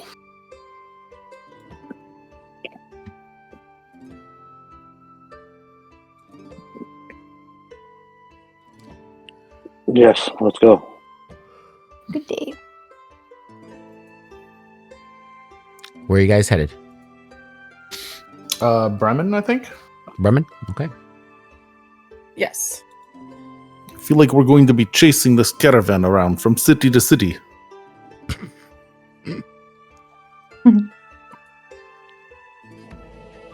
Well, we could always just wait here for it to return.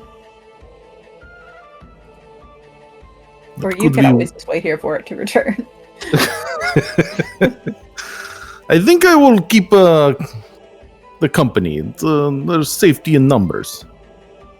There's only one road to Bremen from here. Ah, I see. I haven't looked. We don't know how long until she comes back, so Ah, Bremen. It's out there by itself. Okay. Yeah. For some reason, I didn't really study the map well enough before. For some reason, I was thinking it was all like in a circular loop. This makes more sense, though. Yeah. Only, okay. And even Dugan's Hole ends on a dead end, as far as roads are Mhm. concerned. Okay. Okay. 1 second here.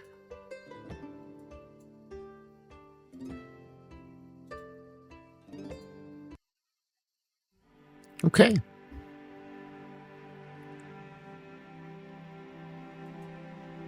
So as you come out to Bremen,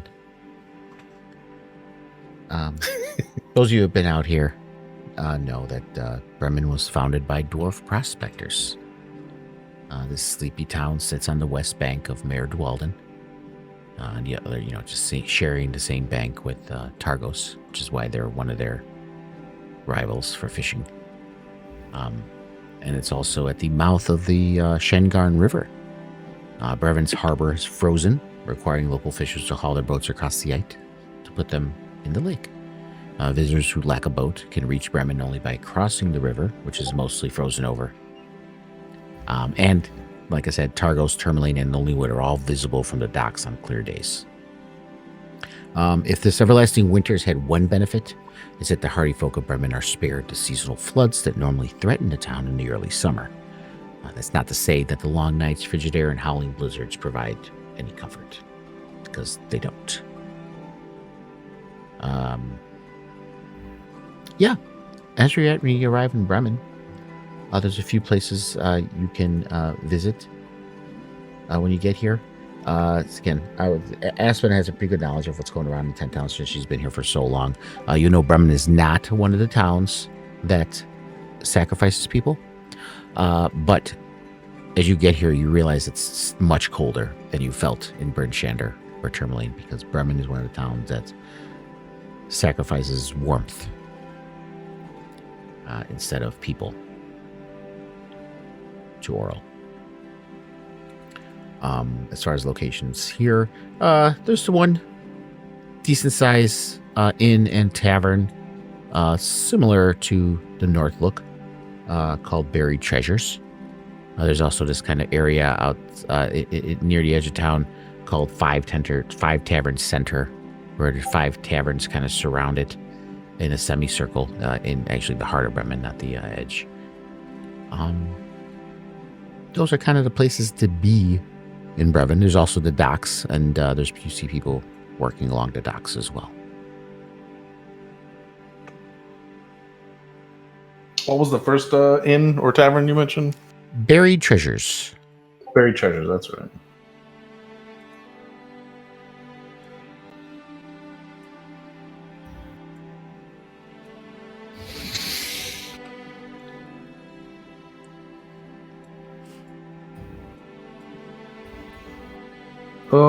Aspen, where do you think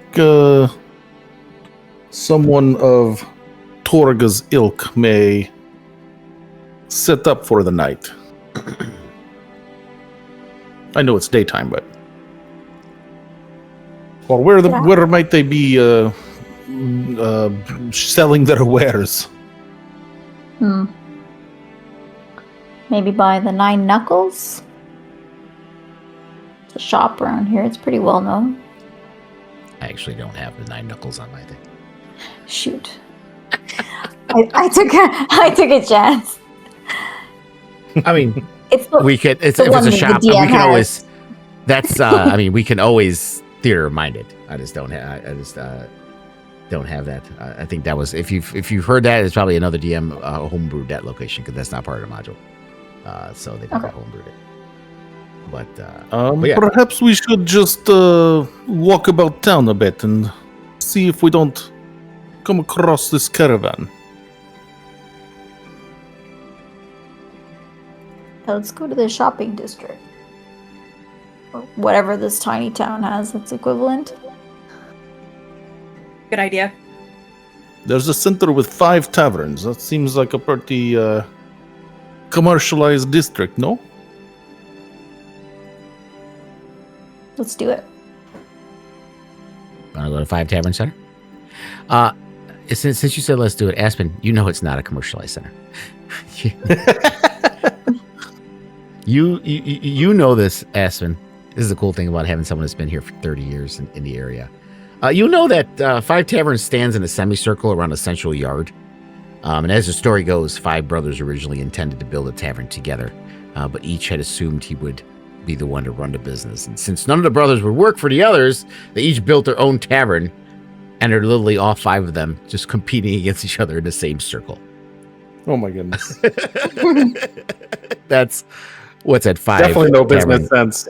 the center. But, you know, she said, let's do it. That's where you guys are going. So we'll put you here just outside the 5 Tavern Center. And let's activate this map here. As you walk up, you see these 5 taverns. There's a frozen well in the middle, and they're all literally right next to each other, facing each other. And you see a sign at each one as you kind of look. You see Bjarns, Bjarkes, Bjarfs, Bjolfs, and Bjorns.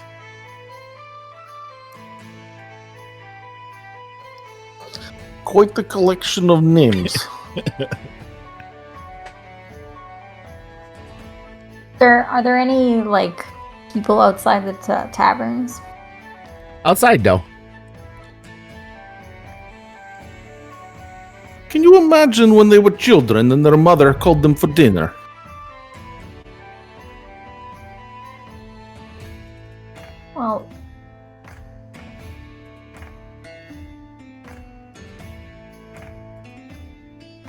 We could look around here. I just don't know how helpful this is going to be. There's nobody around. Indeed. When you say that it's like colder here, about how much colder? Like, is there any it's more it, effects it's being in this area? it's I would say the way you know it's colder is kind of like when you get the wind chill in areas when it gets really cold. So it's just like it's really windy and I mean it's cold everywhere. Obviously, it's super cold anywhere you go. You're fucking freezing. But here the wind is howling so much that it's just like teeth chattering, like just going through town. Like you used to, at least when you go in town, you're used to because of buildings and other things, and maybe in houses and that people have fires that even though it's not getting outside and it's still cold, but here it just feels like you're in the middle of the fucking tundra, even though you're in town. The whole environment is worse.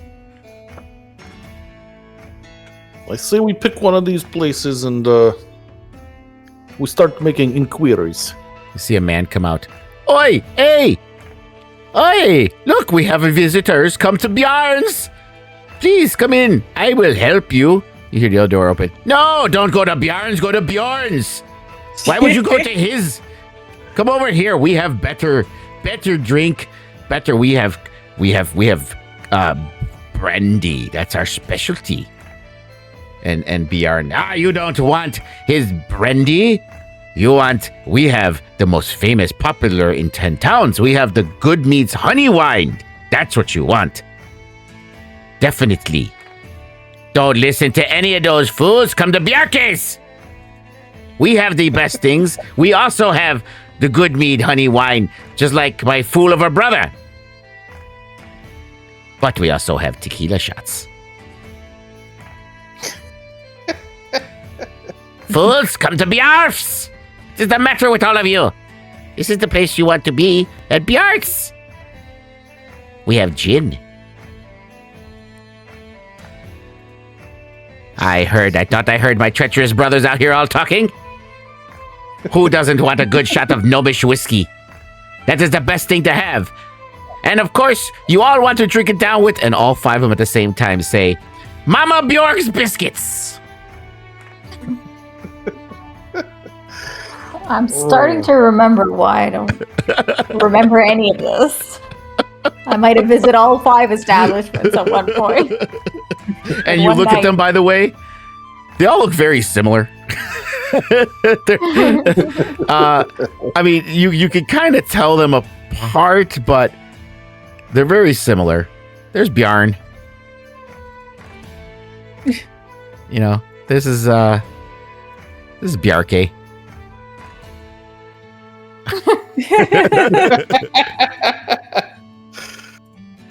That's good. Yeah. There's Bjart. you get the hint. Oh man. Perhaps since we have all 5 of you out here, you could tell us where the first person to tell us where Torgas is set up. Perhaps we will dine at your establishment. Torgas? Torgas hasn't been in Brevin in at least 10 days. What are you talking about? Yes, come inside. Have some whiskey. It's very cold out here. I feel like we are being jerked around, as they say. Nobody gets jerked around. Who wants brandy? Why would you be jerked around? Brandy makes you feel very good. There's no jerking around. Perhaps they're all benefiting from this caravan. What are you talking about? I was not talking to him. I was talking to... He's literally standing right next to you. Sorry.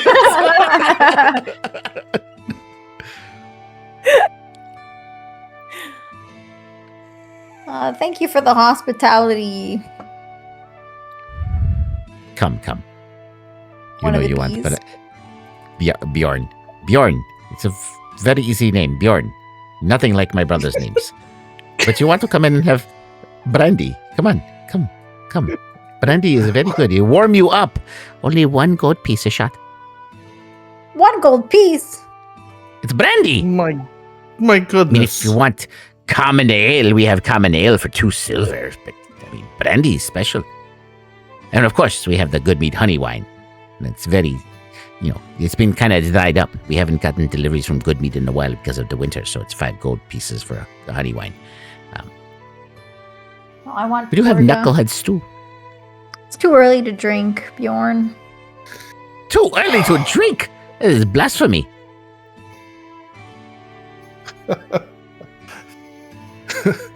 Aspen's gonna walk away from that. Oh man, Take I'm me just away gonna be from like, here. well, so we're all standing here by the well. Well. Well, yeah. Do we think the speaker in Targos lied to us? It was the speaker that said that they had gone on this Nairth. way, right? Yeah. Well, I mean, Scath told you first, but Nairth confirmed I it. guess. Or Maybe we're perhaps just too slow. or perhaps the brothers Bjorn don't. They just don't know. Let's try the other shops. And then Aspen's gonna lead them to the shop, the right shop. Yeah. Shall we proceed to buried treasures then? Yes. Okay. Freaking cold. Hey, you guys are freezing your asses off right now. Yeah, I need to. see. I need to go inside. So you arrive to looks like a comfortable establishment, pretty big. It's an inn as well. Whereas 5 Tavern Center were just small little taverns. This looks like a similar in size to the North Look. And as you get close, the door opens and you see a woman step inside. Oh, please, come on in. It's so good to have people here. It's been such a while, please. And she kind of guides you all in as you guys walk by. And Morning. she's welcome you all like honored guests rather than the first stranger she's seen in who knows how long. Her smile is wide, immediate, practiced. And you're all on top of her. Where'd she go? Oh, she's over here. No, that's not her. She's right here. There she is. Okay. Yeah, you guys are all on top of her. I'm like, where did she go? Yeah. Her smile's wide, immediate, practiced, but it doesn't reach your eyes. You guys all kind of noticed her eyes are kind of red-rimmed. The kind of red that doesn't come from cold or smoke, and there's a brightness to her voice that's working just a little too hard to convince you, and maybe herself, that everything here is fine. And she's really kind of moving to fuss over you. A chair pulled out, a kettle reached for. Oh, sit. You must be frozen through. I have stew if you're hungry, and the fire is better than anything you'll find elsewhere in Bremen this time of year. I'll say that much for us.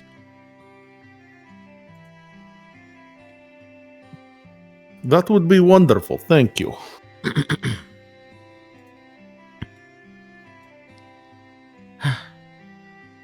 Thank you. You see her eyes kind of mist a little bit. She starts doing stuff. Does she look like she was? Nope, I she's moved been Aspen. crying. I would say the red rimmed. Yeah, that's what it looks like. Hmm. That's odd.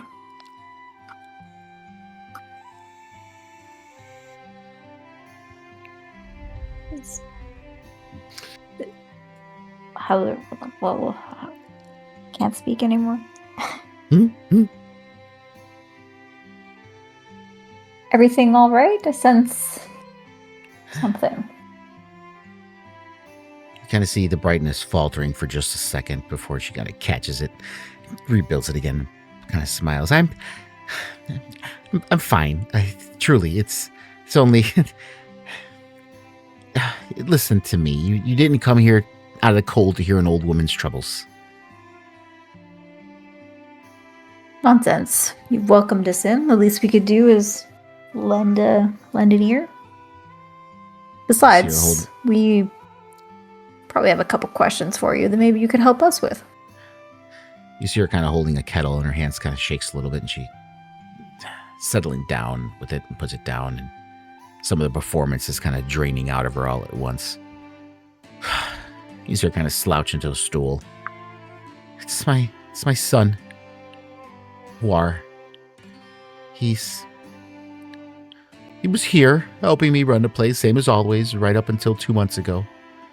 You see her kind of like fumbling with her apron and tightening it up, like looking for something to do with her hands. I keep setting a place at that table. She points to one table out that's empty. I keep setting a place at that table out of habit. Foolish, I know. It was a blizzard, one of the bad ones.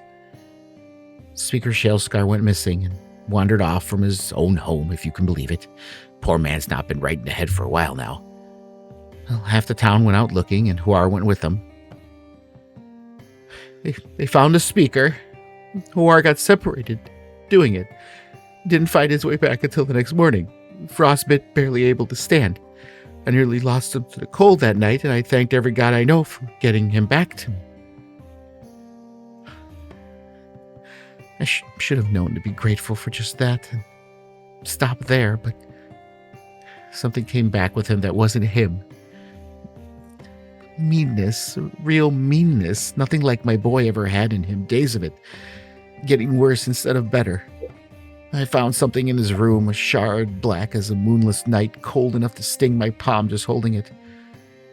Huar came in while I had it, and he threatened me. My own son. Told me never to touch it again, like he meant it. The very next day, 2 tieflings came to this door, a man and a woman dressed finer than anyone's business, bringing them to Bremen, wearing amulets that caught the light in the same ugly way that shard did. They talked to Huar alone for the better part of an hour. When they left, he went with them. Willing. Cheerful even, like he'd been wanting his whole life for the invitation. Took the shard. Told me, plain as anything, that he wasn't coming back. And you see her composure finally crack, and she starts to the tears are flowing heavily now. I don't believe. Don't know if he's alive. I have to believe he is. I don't know how a mother goes on otherwise, but one of those tieflings said something once about a castle. There's only 2 of those left standing anywhere near here. There's one at Caer Dineval, still whole, and the ruin at Caer Konig. And she kind of looks up at you. You see a pleading look underneath the exhaustion. If any of you find your way out that way, I take even bad news over none at all.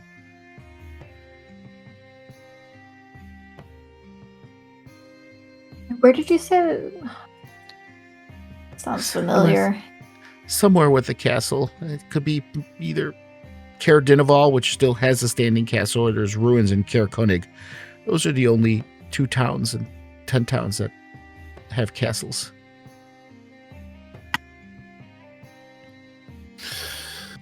And you say he took this shard with him? She just nods.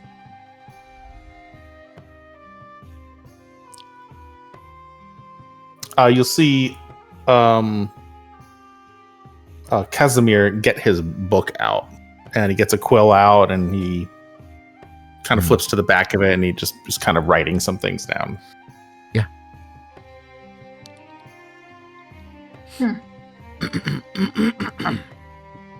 Anything interesting about those tieflings? Or were they, you said, dressed finer than anyone else around here? They were. Yeah, most people around here don't dress as fine as they did. They Any wore colors or amulets. Nothing colors that I would recognize, but the clothes were fine wear, and they had amulets that had that same kind of rock that Hora had.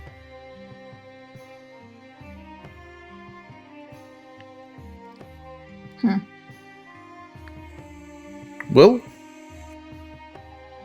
if we are, if we make our way to these locations, we will certainly keep an eye out for your son. How did you say his name is?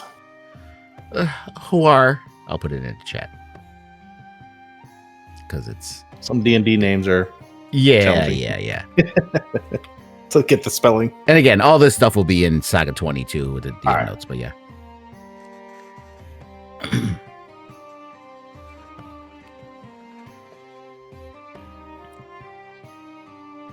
Did you say thank they you. left by foot? Yes. And I apologize, but business has not been too great. I can't offer you anything.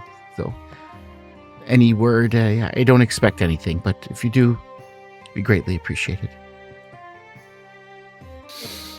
We'll do what we can. In the meanwhile, while this is going on, you see this woman in the back corner reading a book at first, but then you see her pull this lantern out of her bag and it's kind of glowing, and she's holding it up. She starts walking around, making her way through, and she goes right up to Urian, and she gets close to you, and it goes bright for a second, and then it dims.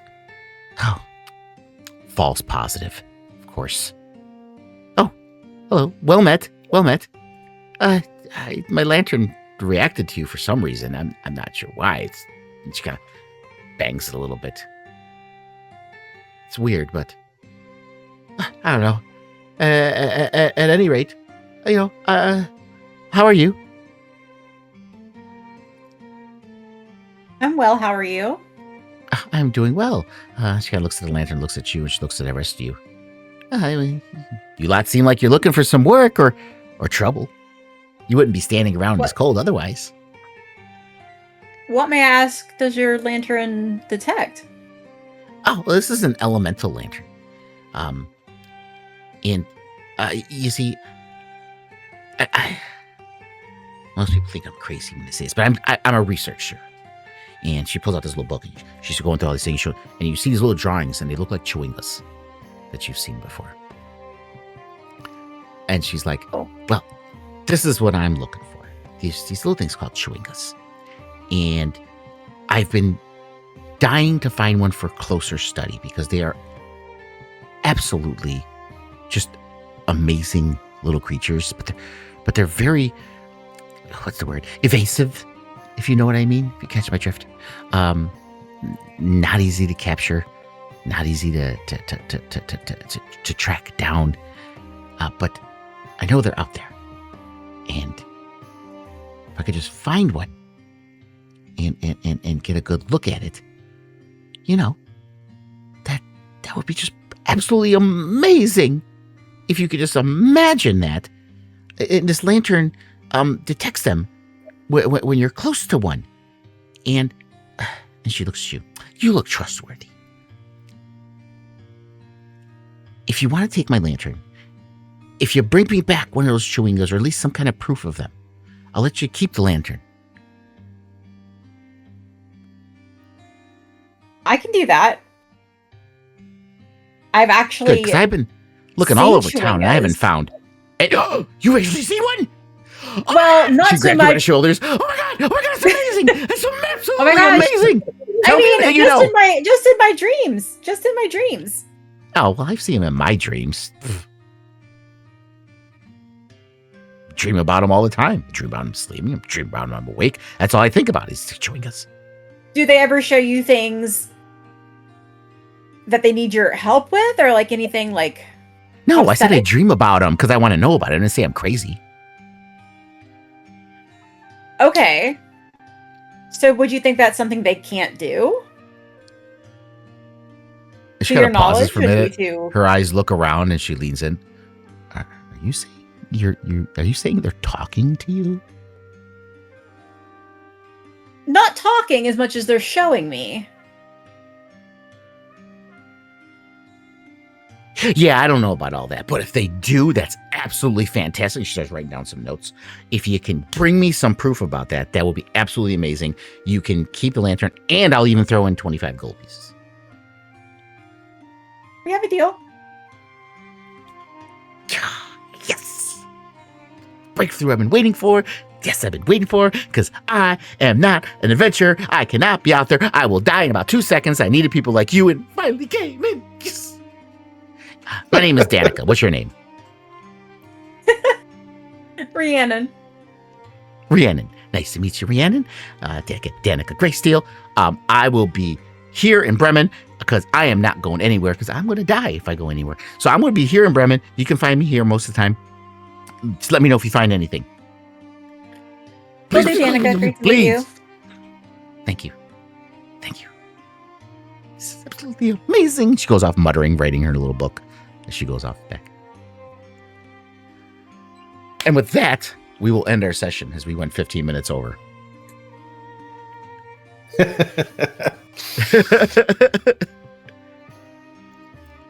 didn't want to end it. There's 2 people in here. I'm like, let's talk to both of them. Oh man, that was amazing. Appreciate it. Thank you. Thank you. I hope you guys had fun. Yeah, we can pick this up next week. Any thoughts, concerns, things you guys want to talk about before we end? I can't think of anything. Okay. All right, cool then. So, yeah, I will be in the next day or 2. I'll have all this up on Saga 20. So you guys can go check it out. Sean, I need you to go over there and claim Thok. I already did claim. Did you claim? I didn't see it. You got to hit it twice. When you click it once, when you click claim, then it'll say this is my character. You have to click that. Yeah, it's a double click. It's not just a one. You click it He's once. He's a half-orc and then, barbarian. You know, working on computers is hard. Hey, for him. I have no problem explaining it. It's okay. I have no problem explaining it. But yeah, so the notes will be all up there from this session, the session summaries and everything. So you guys will be able to look over it and everything like that. Yeah, we'll pick this up next week. For those of you who are watching this first episode at home, thank you for joining us. And until next time, so say we all.